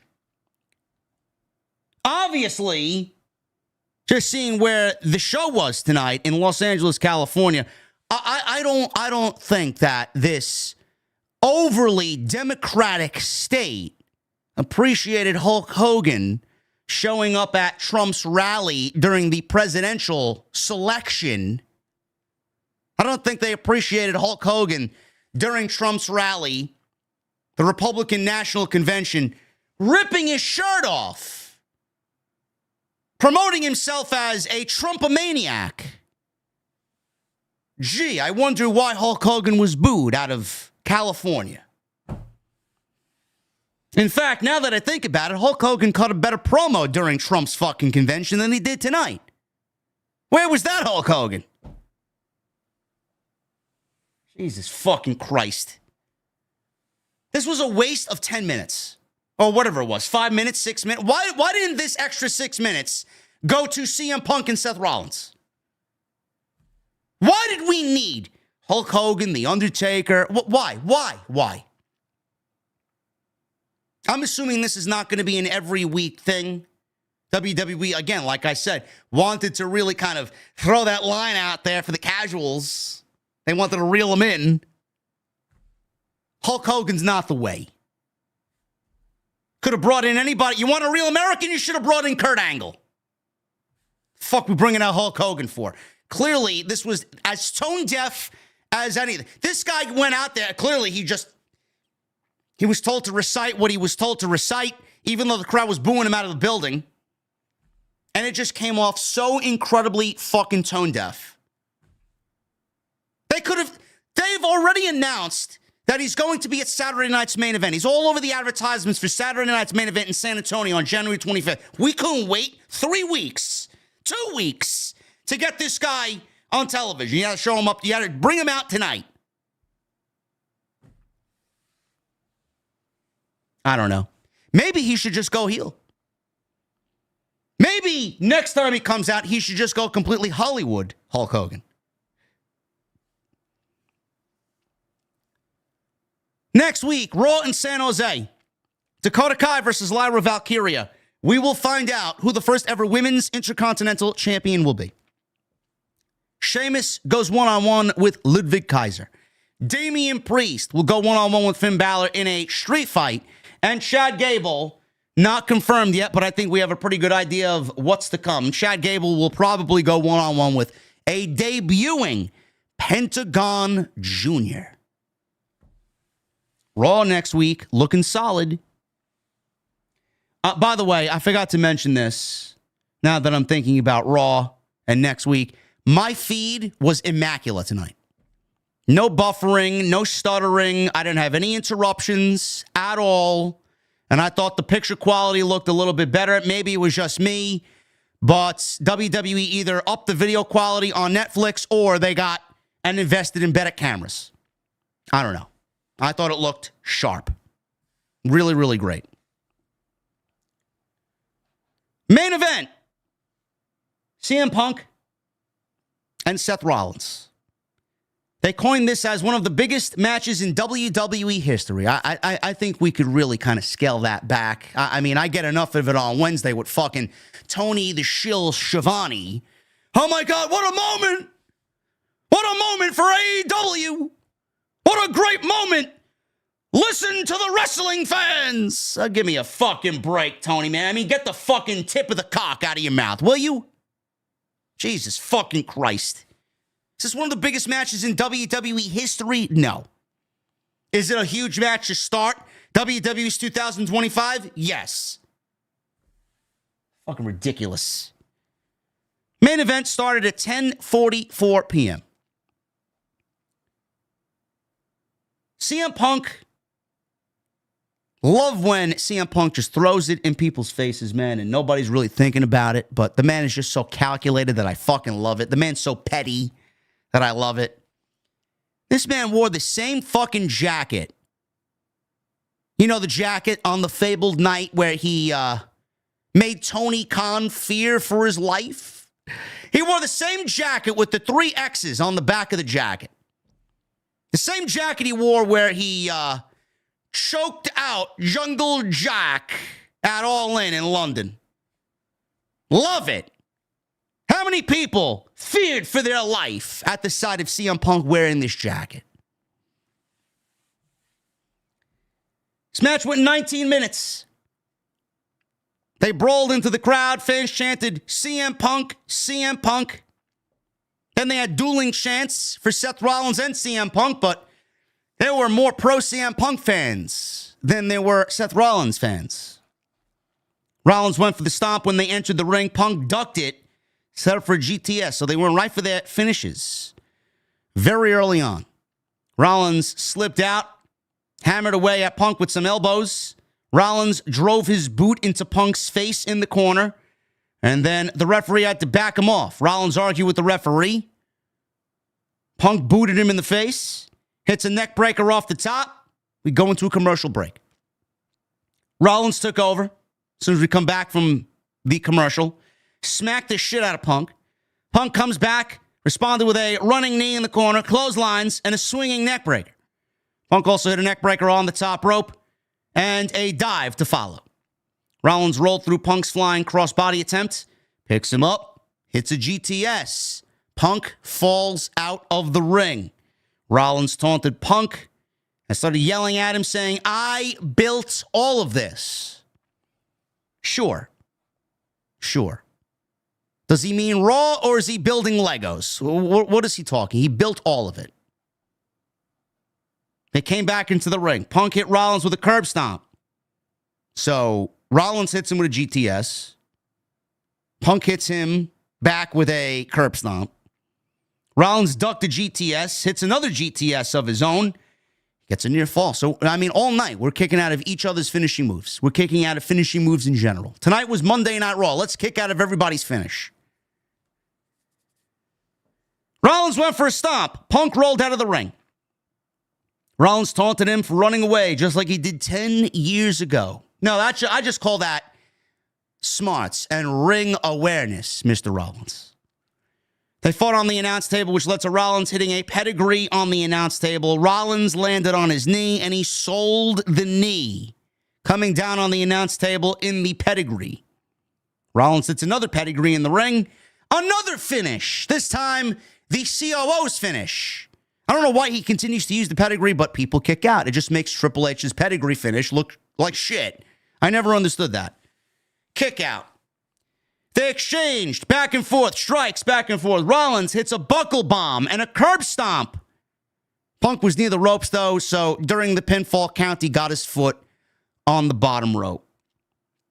Crowd chanted, this is awesome, this is awesome. We were well past the 11 o'clock hour here, which gives you a taste of where WWE is going to go with Monday Night Raw. They have flexibility. They could do anything they want. Show could be 2.5 hours. Show could be 3.5 hours, which WrestleVotes reported tonight the show was going to be more like 3.5 hours. It was not 3.5 hours. It ended like a normal Raw would. So we got This Is Awesome. We got Fight Forever. Rollins hits a superplex, tried to transition into his signature Falcon Arrow.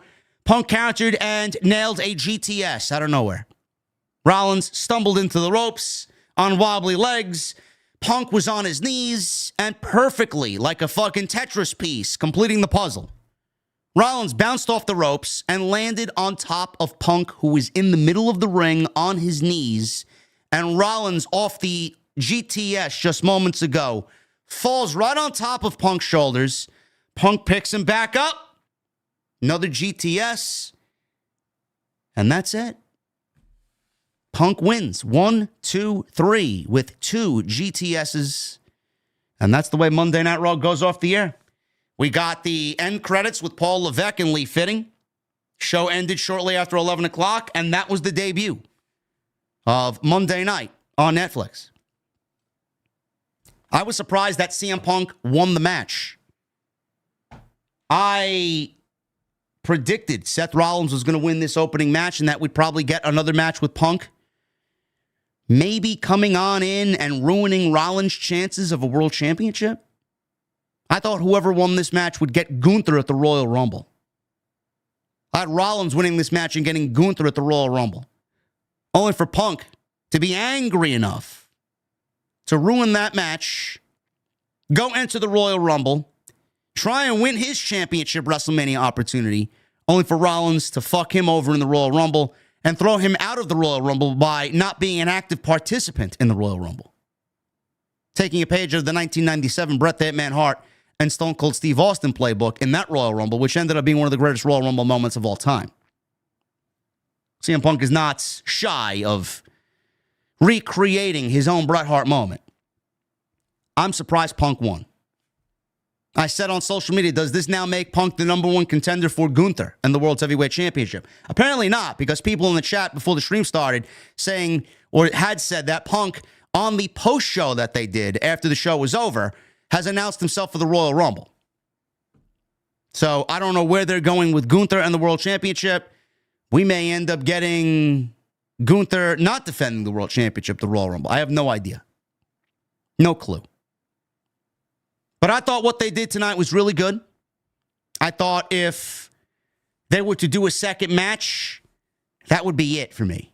I don't, after what we saw tonight, I don't really think that it would even need 3. I think one more match between these two would be it, honestly.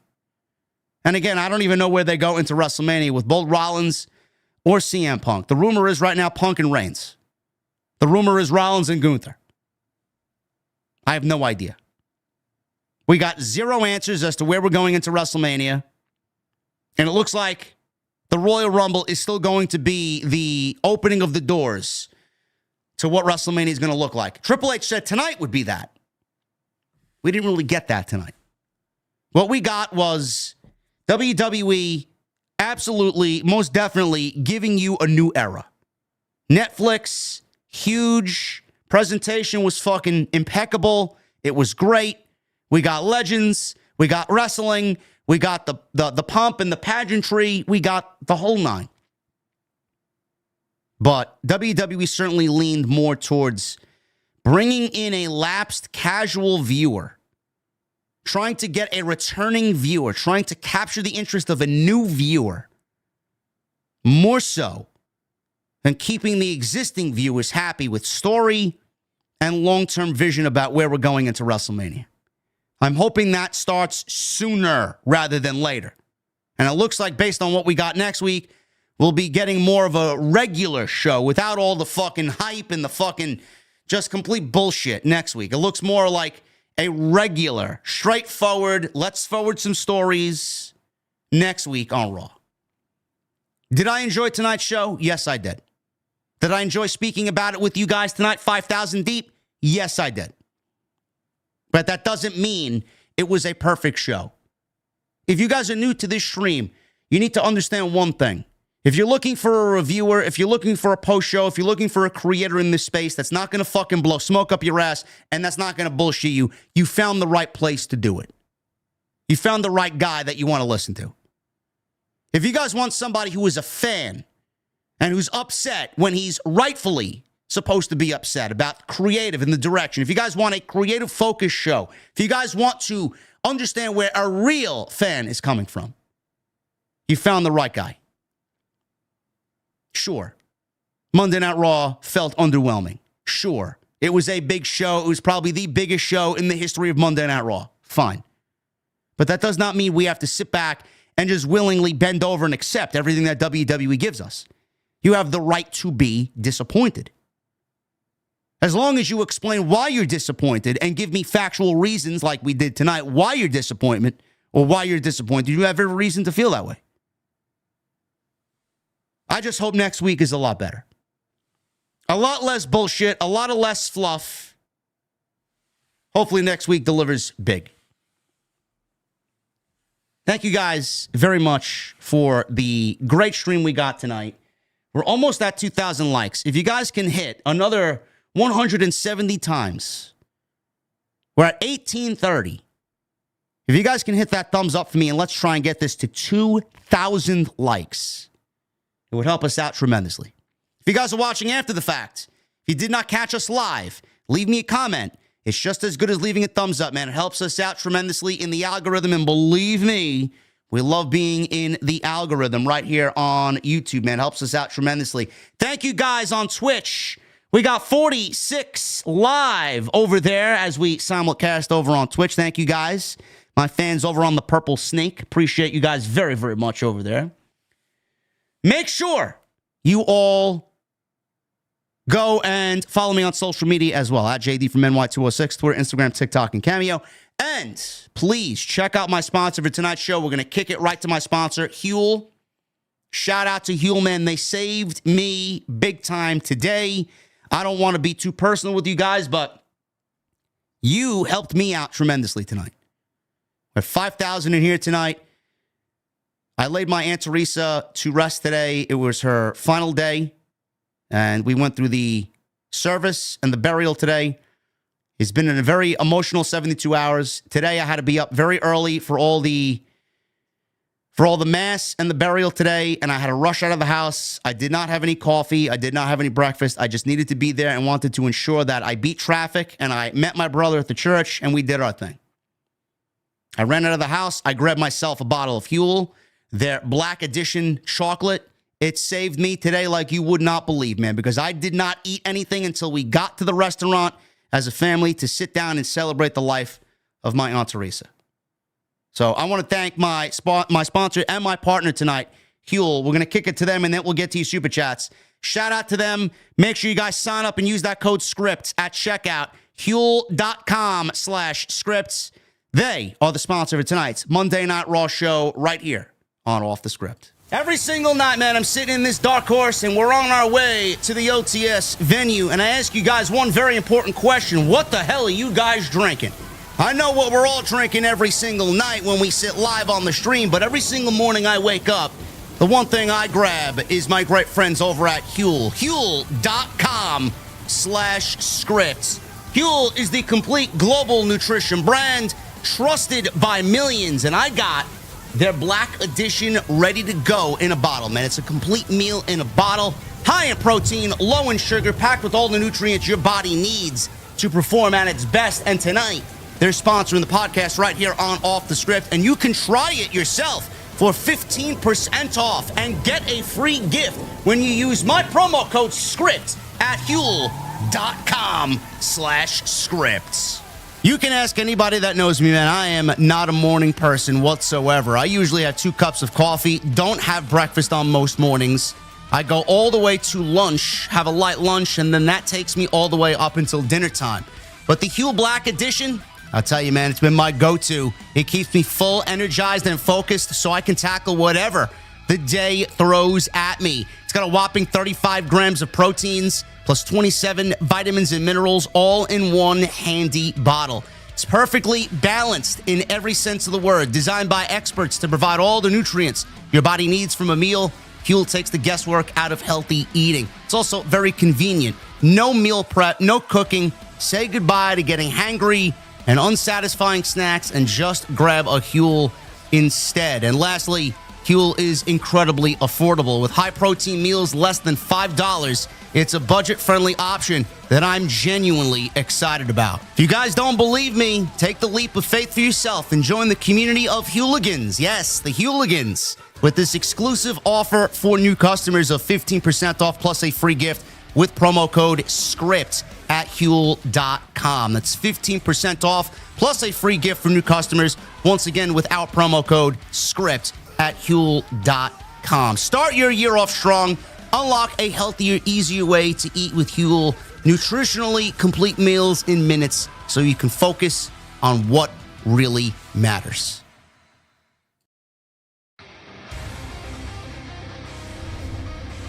Thank you guys, as always, man. Appreciate you. We're going to get into your super chats right now, man. Let's do it.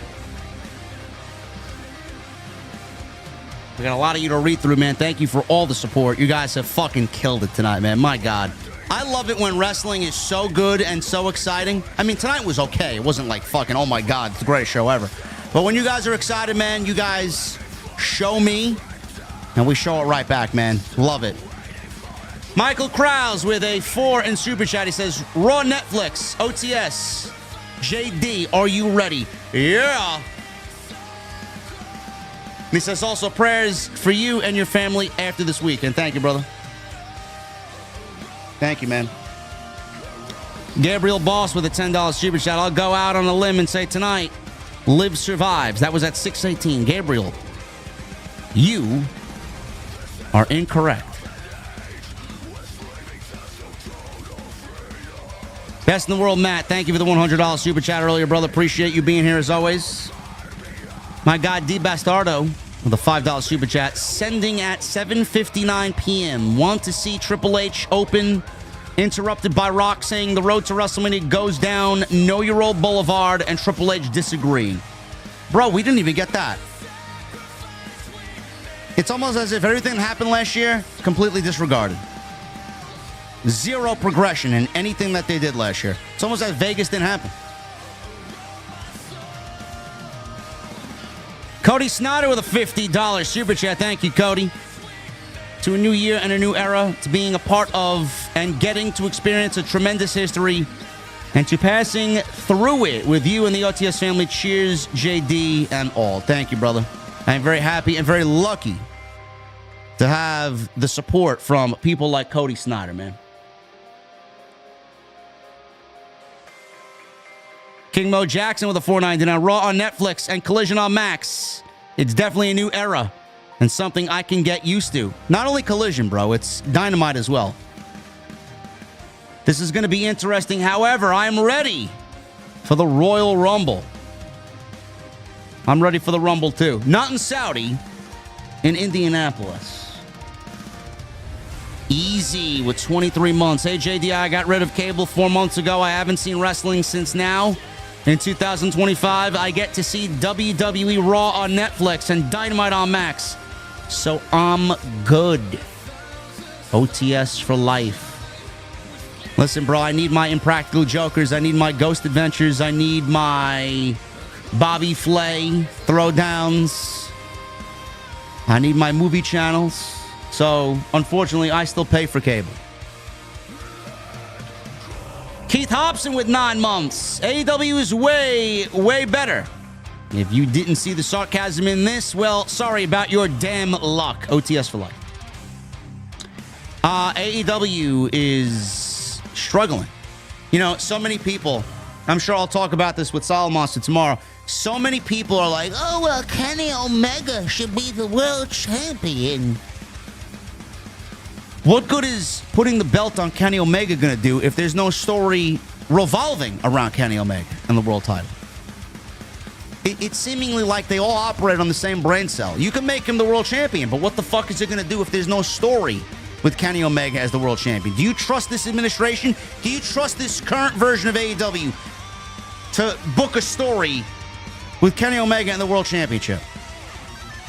I know I don't. DC with 28 in Super Chat. Thank you, DC. Hey, JD, visually Raw looked amazing tonight. Looks like $1 billion. But for me, it's going to take some getting used to this type of style of presentation. I will always miss the 90s grunge vibe the show used to have. Yeah, I hear you, brother. You know, the one common criticism that we always get is that it looks too polished. I get it. I enjoy the 90s as well. I wish we could recapture that vibe, but that's what we got AEW for. And they're not doing much of anything to capture anybody's interest at all. They're driving more and more people away every month.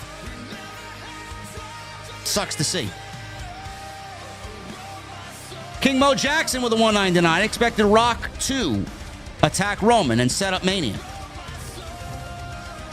I expected something, and we got nothing.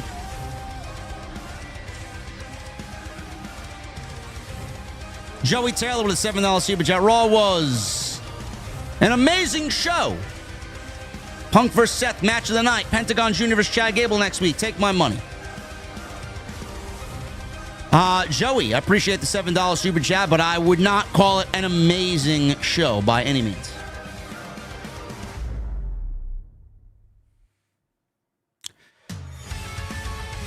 Gangrene David with a 5. Show started out hot and then cooled off a bit. Great show, though. Got tickets to Raw at MSG in March, so I'm excited for that. It should be a good one. Every time WWE comes to MSG, man, they always do something really fucking cool. Always. It's always a banger show.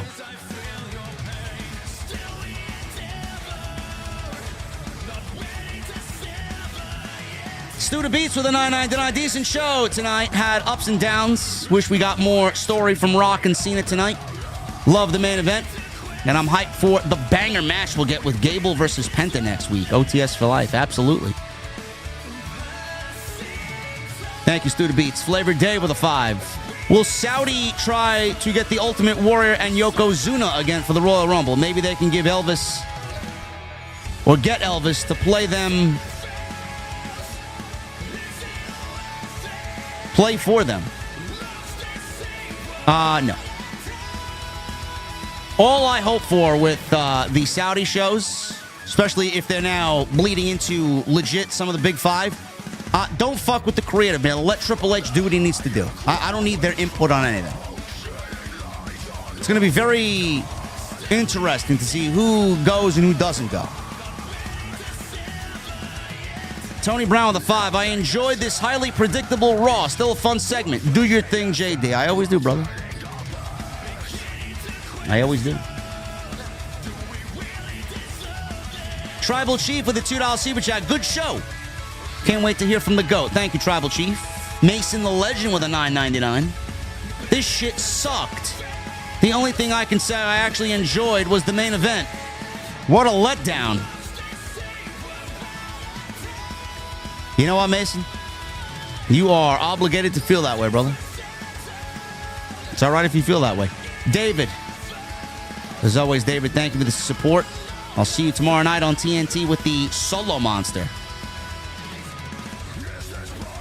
Luca the Vile with a $2 super chat. Punk looked concussed after the first GTS. One of those GTSs looked like it was fucking brutal. But I don't think he was concussed. I think he's fine. The Flying Dutchman, I see you, bro. JD, I'm a big fan from the Netherlands. OTS going international, bro. Chris Lloyd with a $5 super chat. Drew tells us he's going after OG Bloodline. Then he loses clean to Jey. When does he get to Roman?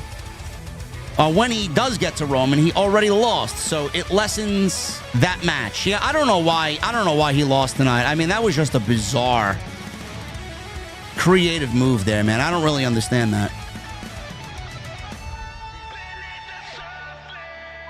Hero with a $5 super chat. First Raw, had a blast. Crowd was electric. Got a fist bump from Cross, Rhea, and Priest. Grateful to be in attendance. Oh, man. I should go back and see if I can recognize you in the crowd, bro. Where the fuck were you sitting?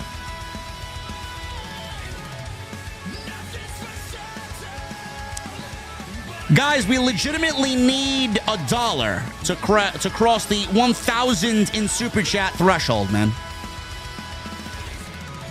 You guys fucking killed it tonight, man. I fucking love it. Michelle Moran with a $5 Super Chat. Seth Punk match, only good thing tonight. Strange booking. KO helped Solo. Jimmy Sammy helped Roman, but not Jey. Jey beat Drew clean. No clear WrestleMania direction.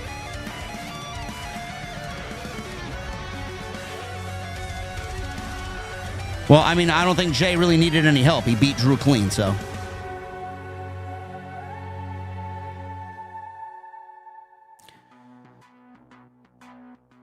Lane with a 1 month. Hey, JD, sorry for the bad day. Hope Raw was a good escape for you, and obviously coming here to talk with us. We always appreciate having you here with us. Thank you, Lane.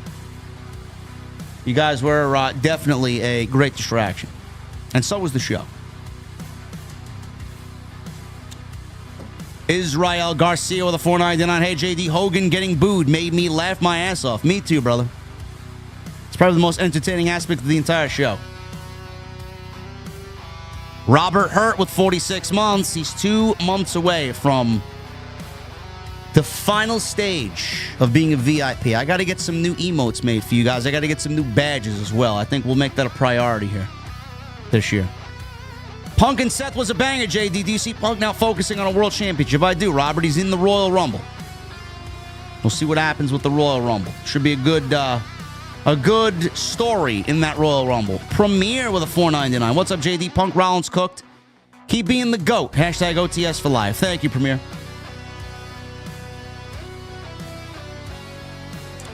I got Ross's in the chat. He says, Hogan getting booed was fantastic. Yeah, man, listen, it was pure comedy out there. Guy cut a babyface promo even if the crowd started booing him. Everything he said, man. He still goes on and says, you fans have been with me for all my career. No, yeah, maybe.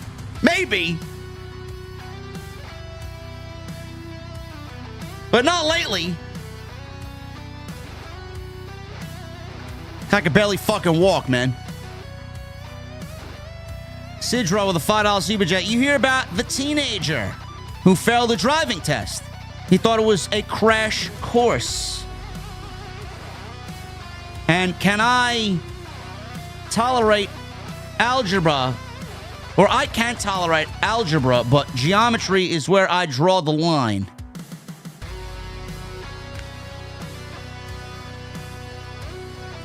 Yeah, no. We're gonna give those 2 thumbs down, Sidro. And sorry, man, I did not enjoy that song. Listen, it was a good song. But, man, my ears, when they notice, man, I noticed Late Night, or what is it? Late Night, Date Night, whatever the fucking song's called by Sandman. Late Night. Man, almost instantaneously, I was like, oh, shit. This is a great fucking song. Like, it took me at least 2 or 3 listens for that other song. I'm like, I couldn't get into it. I don't know what it was. Maybe it wasn't as polished as Late Night was. Wilhelm, 49 months. Thanks for always staying true to us fans. Thank you for being the best of the best. Thank you, brother. We are the best of the best of the best. Hey, Jackson, 199. Being there live, Hogan got booed bad. Oh, it came across on TV. You guys were very vocal. Nick Williams, thank you for the 100 in Super Chat, brother. Appreciate you. Alex Perez, 199. Hogan's beer should be called Go Away Wheat. Yeah. I still wouldn't drink it.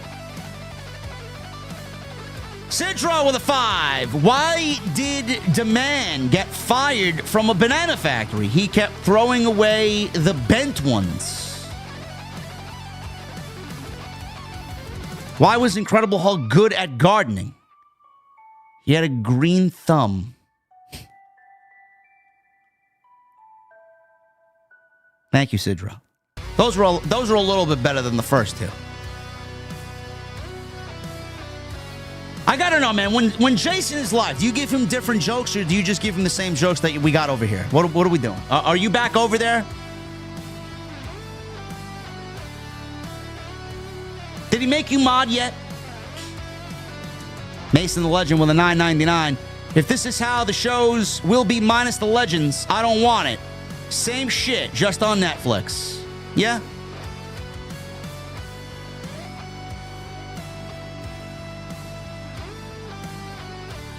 Oh, man, we gotta change that, man. Why hasn't he modded you yet? What does it take to be a mod over there? Is he still live? I'm sure he's still live. He's got nothing better to do, man. Fuck sleep. Justin Toner with a $10 super chat. On the After Raw show on YouTube, Punk declared he was going to be in the Rumble. Said he's coming after Gunther and Cody. They have to have Cena and Punk face off in the Rumble. Keep being awesome, JD. I am guaranteeing, Justin, that we get a Cena and Punk face off in the Royal Rumble. Major with a $4.99. I know Tony Khan was somewhere watching with his doors locked and the curtains closed, trying not to be seen.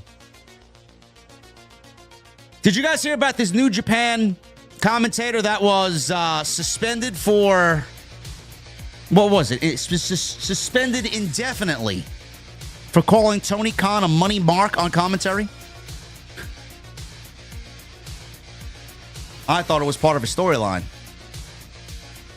And then the report says, oh, Tony Khan had nothing to do with getting the guy off commentary. I guarantee you he did. I find that to be utter bullshit. I thought it was a work. AEW, man, where the sensitive dwell. Boy, oh boy, has that company gone down the fucking toilet, man. Yeah. It's true, huh? That's awful. That is fucking pathetic.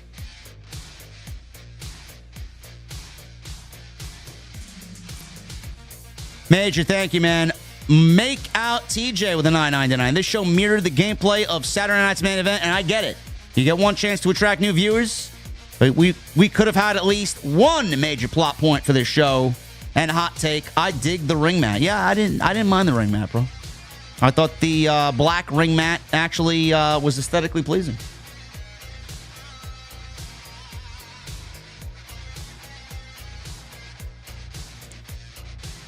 Damien, no, I hate battle royals and I hate lumberjack matches.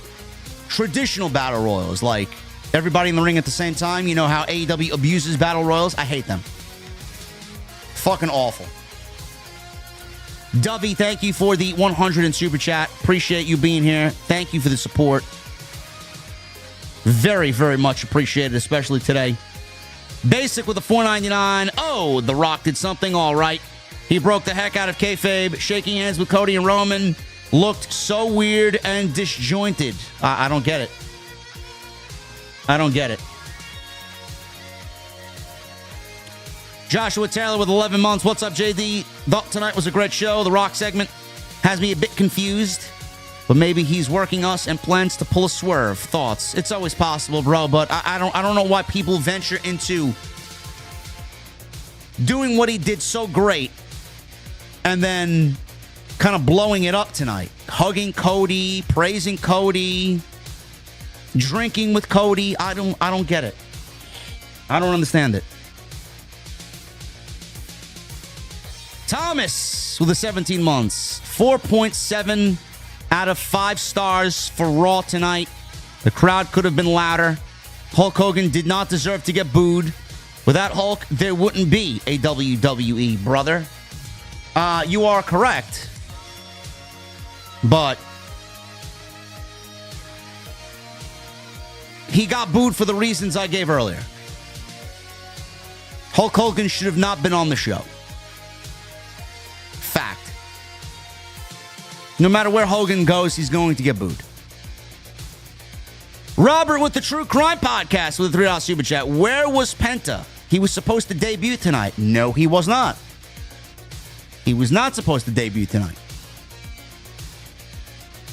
He's debuting next week. If he debuted tonight, it would have got lost in the shuffle. They had Rock and Cena and Roman, Punk and Rollins. That's why they moved the IC title final with the ladies to next week. Lorgasmic with a $10 Super Chat. I had my expectations too high. I was hoping for the 3-man alliance of Seth, KO, and Drew with the goal to slay Roman and his allies, such as CM Punk and Cody. They could poetically be called the Sword. That sounds not good, Lorgasmic. The Sword? I'm not a fan. I'm a fan of the alliance. I'm not a fan of the name. Black Wolf Inc. with 20 months. I think WWE played it the way it did tonight. Safe. I can't give them a mulligan as they knew they needed a hook angle. Cody Rock being cool was a huge mistake. It absolutely was. I am absolutely befuddled at the Cody Rock dynamic tonight. I I don't know why that was shown. AR Bowling with a new membership. Welcome, brother. The fuck are you drinking tonight? Master IC Victory with a 2. Thank you, bro. Prince Petey with a 2. The Rock was on that oil. He was too friendly. I don't know what the fuck he was on. I wanted Final Boss. We did not get Final Boss. Lenny Brandenburg with a 2. Is there any way Rock is playing Cody until February? I hope so. I don't know. Gerald Davis with a $10 super chat. Aloha, JD from Hawaii. I was expecting The Rock to break the ULA FALA and pull out a black one and self-ordain himself by Paul. And sets up seats for WrestleMania 42 between him and Roman. I don't think we wait to 42. I think we do it at 41. If it's not Roman and Rock, it is Rock and Cody. After tonight, I don't know where the fuck they're going. I really don't know. With the power of the Saber blade. Make out TJ with a $4.99. What is the con of The Rock making one or two one-liners that could at least foreshadow some sort of story progression? What's the risk? I don't get it. I don't know, bro. He needed to be corporate board of directors Rock tonight. Just to look cool in front of Ari Emanuel and Nick Khan and some Netflix, Bella Bajaria. Some Netflix executives. Master IC Victory with a 2. I'm going to need you to lie to me, Rock.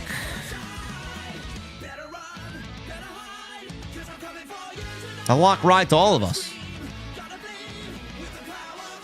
Irv Wallace with a $4.99. Yeah, I agree, JD. Some of this is very confusing.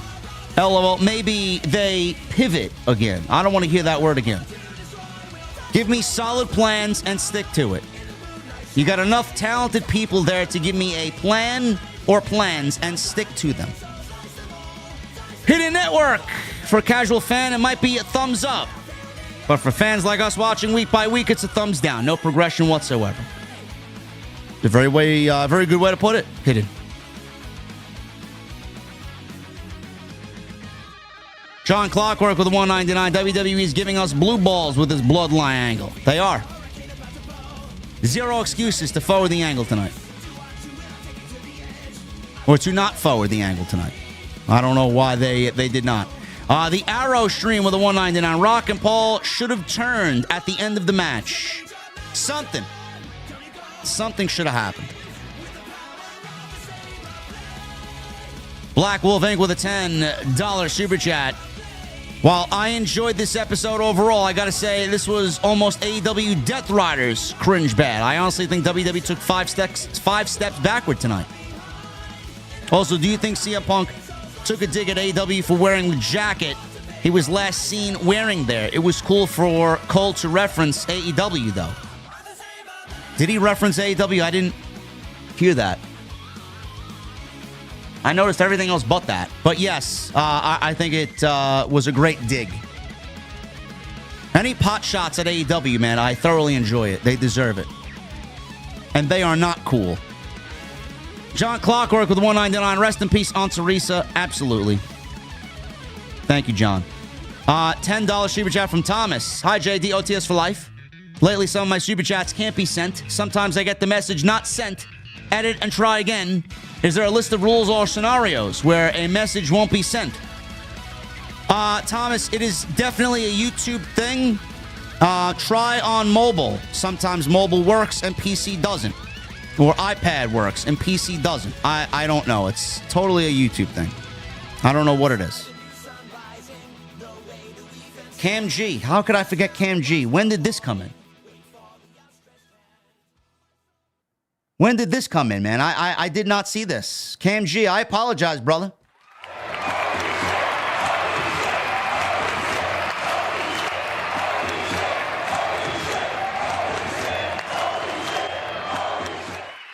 Cam G with a $100 super chat. I'm sorry I missed this, brother. Just showing love. Keep doing you, JD. OTS for life. You know what, Cam? You're going to get another round of applause, brother.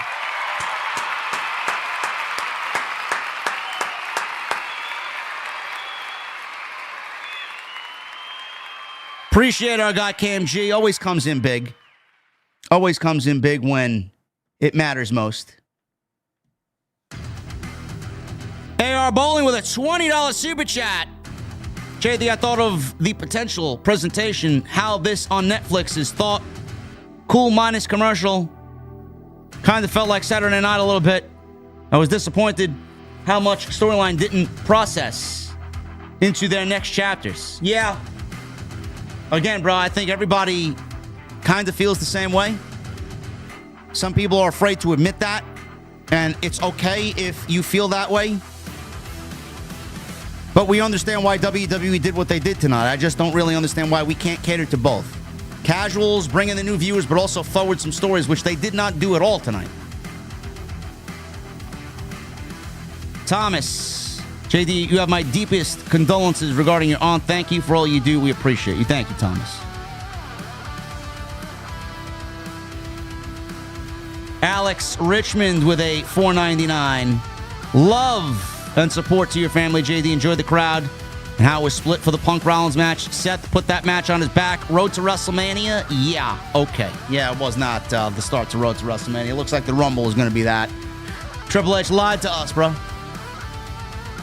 Thank you, Alex.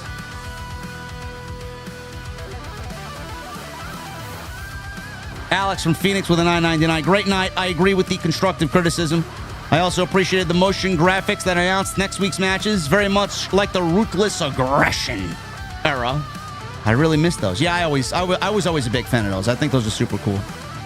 Thank you, Alex. Vincent Tarantini with 32 months. JD is number 1. Raw was good. Ready for next week. 0 miedo. Yes. Can't wait. Love Penta. Havili Brain with a $10 super chat. This is my first super chat shout out from Brisbane, Australia. In your opinion, at what point do you see both bloodlines reunited, or the losing bloodlines must disband? The way I do not drink. By the way, I do not drink. Sorry. It's all right, brother. Not everybody needs to drink here. As long as you have a proper cold beverage, you're good to go. I think the OG bloodline eventually accepts Solo back. I think the Rebel bloodline or Bloodline 2.0 turn on Solo Sikoa. I think they continue in some way, shape, or form. I would not rule out a Roman Reigns Jacob Fatu match somewhere down the line. Lauren with a $2 super chat. Why is The Rock a babyface again? No Mania plans. I don't know. I mean, I am thoroughly exhausted even thinking about it. I don't get it. Black Wolf Inc. with a 10. My hope with Solo losing is that he is isolated completely from the bloodline like Napoleon. However, we get that angle I told you about at Hog last month, where KO has Drew, Seth, and Randy go after Roman.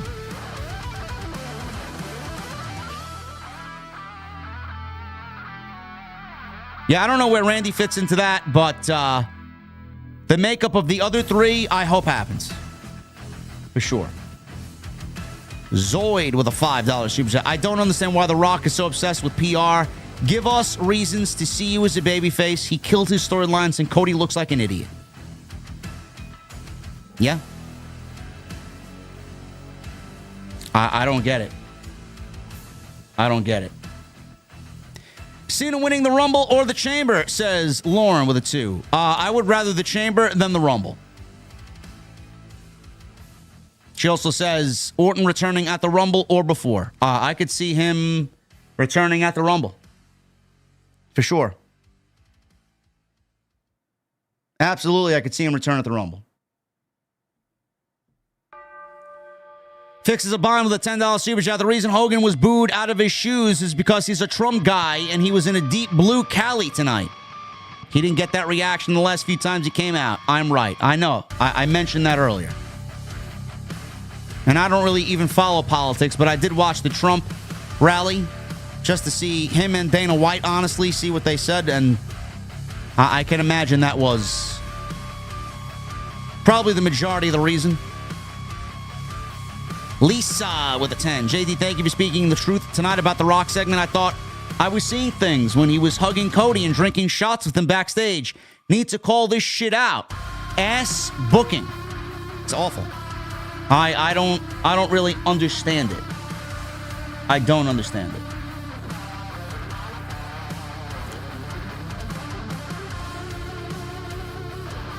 Logan, the Inspired, with a $10 super chat. Interestingly enough, Triple H said in the post show that he treated tonight like a one-off show and that next week we'll be back to regular scheduled storylines. Oh, did he?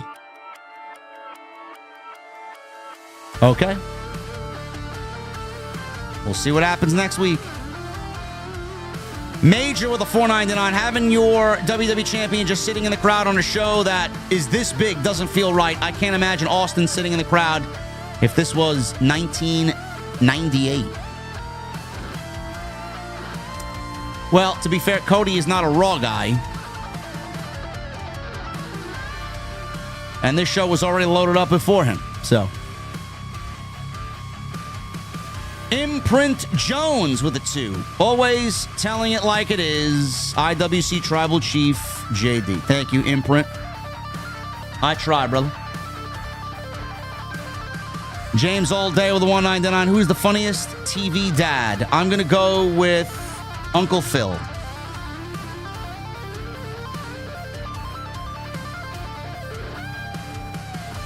$1.99 by John. Thank you, brother. Cornell Bryant with a $20 super chat. The final boss could have been the biggest heel since 1999. Vince and Dwayne just buried it live on Netflix. I finally admit my favorite wrestler has turned into a corporate Squid Games promoting Ari Emanuel's puppet ass. Mid-show, Hunter.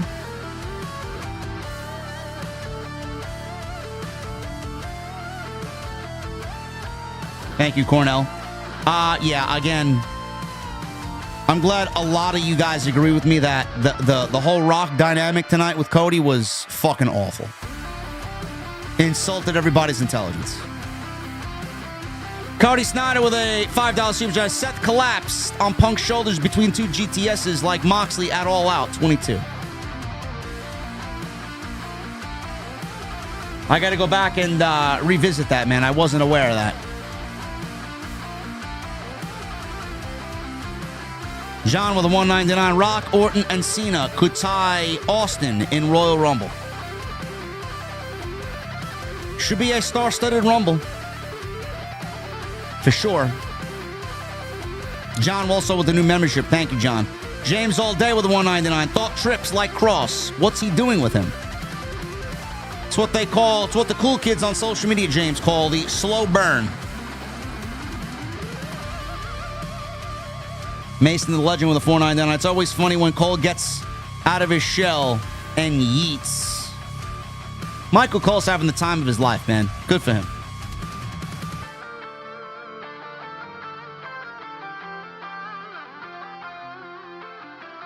Jorge Santori with a $4.99. Hey, JD, it was my birthday yesterday. Well, Raw was good, but it wasn't the greatest. But have a great night. Much love and condolences to you. Thank you, Jorge. Means a lot, brother. Ricardo Linnell with a 53 months. Member for 4 years is Ricardo. CM Punk lives rent-free in Tony Khan's head. We need a payoff to Solo acknowledging Roman. Hopefully we get that. I think Roman said January 27th in Atlanta. Maybe they hold it off till then. That's after, it's before the Royal Rumble. That's before the Royal Rumble, after Saturday night's main event. Fixes a bind with a $5 super chat. When Hogan shows up in a red state, he won't get booed. He'll get booed, but not as much as he did tonight. For sure. Amon G with a $1.99. I feel bad for whoever's drinking Hogan's beer. I would try it just once to see what it tastes like, and then I would dump the rest. Michael Krause with a $2 super chat. Truth and honesty is the GOAT. JD, thank you, bro. I appreciate you being here, Michael. Thank you, brother. We got a...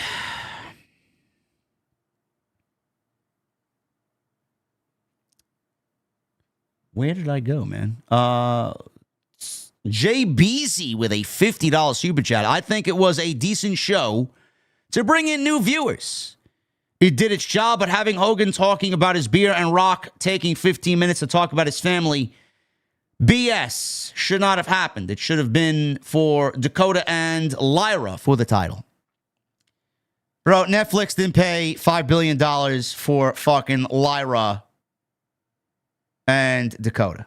Come on now. That comment gets at red skies, brother. Thank you for the 50, man. Always good seeing my guy, Jay Beasy. Chili Cheese J with a 5. My 14-year-old cat, Max, has to have tooth extraction tomorrow, and I'm so worried about him. Thanks for Raw and OTS for taking my mind off of it a little bit. Jay, my thoughts and prayers to you and Max. I believe he will be fine. Hope for a quick and speedy recovery for our guy, Max. Nicholas with 6 months. 6 months with the best in the IWC. Cheers to 6 more months. I'm glad to have you here, brother. The venue exists for my great people, man. Like Nicholas. Shavy Gedem with a $4.99. Trips and Khan shouldn't have said that this show was going to be Mania-esque. And it was anything but. 6 out of 10 show for me. Just another Raw. It felt like a Legends night. Felt like a Legends night, man. I wouldn't even give it a 6 out of 10. I'd give it a 5 out of 10. I am very difficult, man.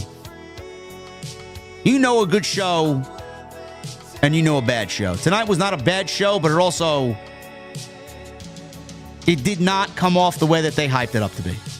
It was not Mania-esque. It didn't start the road to WrestleMania.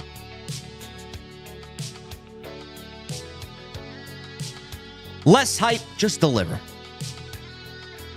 Tribal Chief with 17 months. Condolences, JD. The OTS family is here for you, just like you're here for us. OTS for life, pal. I appreciate that. My guy, Tribal Chief. Kal-El with 34 months. Raw was pretty, not gritty. But I was hoping for some stories to continue from last year. Rest in peace, Aunt T. Mustangs rule. Thank you, Kal-El.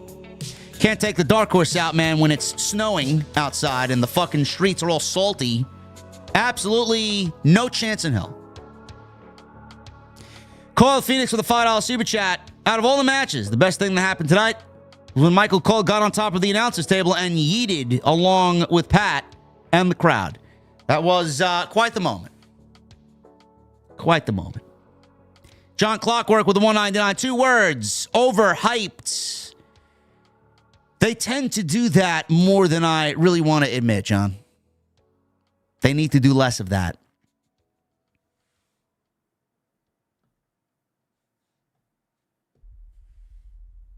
Don Parker with a $5 super chat. Didn't think it was a bad episode, but a bit of a letdown for the first Raw on Netflix. I hope they come out swinging next week, man. I really do. Tone C with a 2. No message. Thank you, brother. Black Wolf with a 1. Edward Otis with a $1.99. Cheers, Edward. Sean with a 2. Thank you, JD, for all that you do, brother. Thank you, Sean. Adam JD519 with a 2. Thank you, Adam. John Scott with a 5. Condolences to you and your family. Thank you again for all you do. A shot of whiskey to you. Cheers. Thank you, John. Don Parker with a 5. Was absolutely thrilled to see Hogan get booed. Excellent Raw review, JD. OTS for life. Thank you, Don. John Clockwork with a $4.99. Jimmy Hart looked like an absolute clown waving the flag behind Hogan. The whole thing was a disgrace. Laughing my ass off. Jimmy Hart doesn't age, bro.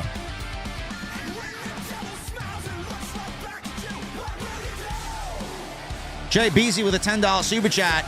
Hogan got those Dominic boos, even more boos than the New Day, and they tossed Big E to the side.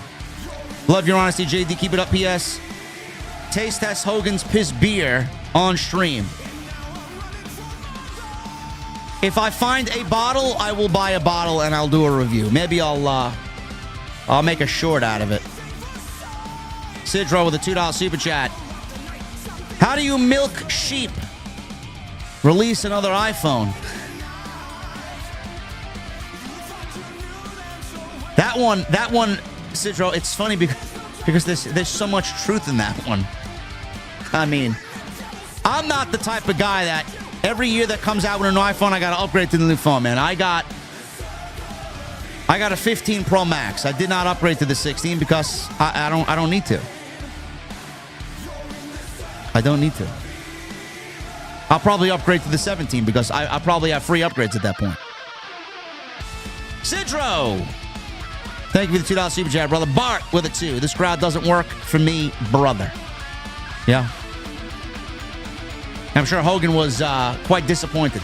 I'm sure he's not an idiot. He knew he was going to get booed out there. Toya ain't nice with a 3. She leaves me a 2 thumbs up. Thank you, Toya. Ken Izzle, 000 with a 4.99. Why did The Rock piece up with Cody and ruin the final boss character? I just came from Raw to work. Shit was lit. My condolences, big homie. I have no idea. Why did he piece up with Cody? I have no fucking clue. No clue. Quite upsetting. Bronx Made 87. I was in the Bronx today, man. On Tremont Avenue. Nothing's changed over there at all. Haven't been there in years. $4.99. People need to chill. It's the first show on Netflix. The Rock was doing a job of introducing the WWE into the new era on Netflix. Sure. There's no reason why he's buddy rubbing elbows with Cody. It's fucking lame. And it insults our intelligence. John with a 199. Cena did mention Money in the Bank. He did. I don't have him win the Rumble, though. Best in the world, Matt with a $5 super chat. JD, did you notice Hogan was walking to the back with his torn shirt around his ankles? That doesn't work for me, brother. Bro, I would be happy to never see Hulk Hogan again on my television. On WWE television. Sidro with the $2 super chat. How do mummies start letters? Tomb. Let me read this the right way. How do mummies start letters? Tomb it may concern. You know what, bro? That's my favorite. That's my favorite one tonight, man. That's my favorite because it's so fucking stupid. That's my favorite one tonight, man. How do mummies start letters? Tomb it may concern. Fucking God, man. Jesus Christ. Can you, bro? You got to reiterate that one tomorrow on TNT for Jason. You got to just bring that one to the super chats tomorrow, man. I think for some reason I think he'll get a kick out of that one. Paul David with 35 months. Will you live stream the Super Bowl on February 9th? No. Nobody wants to see me live stream Super Bowl reactions. I don't care. SB with a $4.99. Stumbled across your channel months ago and had to dig in my history to find you. Knew you would be on Telling It Like It Is. New subscriber. Keep being you. Thank you, SB. Appreciate you. I forgot the gentleman's name because I was on my way to my Aunt Teresa's wake at Schuyler Hill Funeral Parlor on Tremont Avenue, but there's a deli right across the street from CVS on Tremont Avenue, and the funeral home is down the street. I had my glasses on. I had my black Atlanta Braves hat on. I had my jacket on and my fucking hair popping out of my hat. The guy walks into the deli, and I don't know if he's listening now. I apologize if I forgot your name, brother. I'm terrible with names. He looks at me. He says, "Hey, man, you know JD from New York?" I'm like, "Yeah, he's a fucking asshole. I heard the guy's an asshole." And then he comes over. He gives me a high five. He gives me a handshake. And he told me he was a newer listener. So I asked him, what made you find the podcast and enjoy the podcast? What made you a new listener? And he said basically what SB said. You just tell it like it is, man. You know, and I've always lived and died on that hill, and I will continue doing that. And if you don't like it, tough shit. There are plenty of other creators that are going to fake reactions and tell you exactly what you want to hear and not be open and honest because they're either being paid to give you a fake opinion or they don't want to ruffle any feathers because they're a bunch of fucking cowards and pussies. Not like that over here, man. So I appreciate all the support and I appreciate comments like that, man. It makes me feel like we're doing a great job. And Kenny Clifford with a $5 super chat. JD, sorry about your aunt, and I honestly thought we would get some returns tonight. Hoping for a better show next week, Kenny. Hoping for a better show next week. Guys, we killed it tonight. Shavy, get him with a 199. They gave Topanga a shout out, but not Eric. Eric Matthews, bro, didn't get no love tonight. I didn't even mention him. I didn't even mention him. Guys, thank you for a great stream. Undoubtedly, we were number one tonight across the IWC. We had over 5,000 people in here. Great way to start Monday nights here in 2025. I will be back with you tomorrow night. Me and the Solo Monster are back after a 2-week absence. It's going to be one hell of a fucking Tuesday Night Titans. Very excited to be back with him. Very excited to bring that back to you guys tomorrow night. Tuesday Nights Titans. Follow me on social media at JD from NY206, Twitter, Instagram, TikTok, and Cameo. Hit that subscribe button down below. Turn on the bell for notifications. Make sure you go check out all the other content. And please, make sure you hit up my sponsor for tonight's show, Huel. Huel.com/script. Use that code SCRIPT at checkout for 15% off. Plus, you're going to get a free gift when you sign up.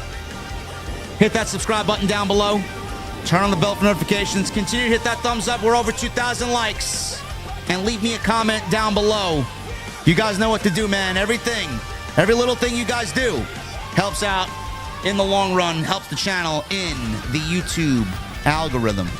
Appreciate you guys very much. I'll see you right back here tomorrow night with the Solo Monster on Tuesday Night Titans. Until then, I'll see you guys later.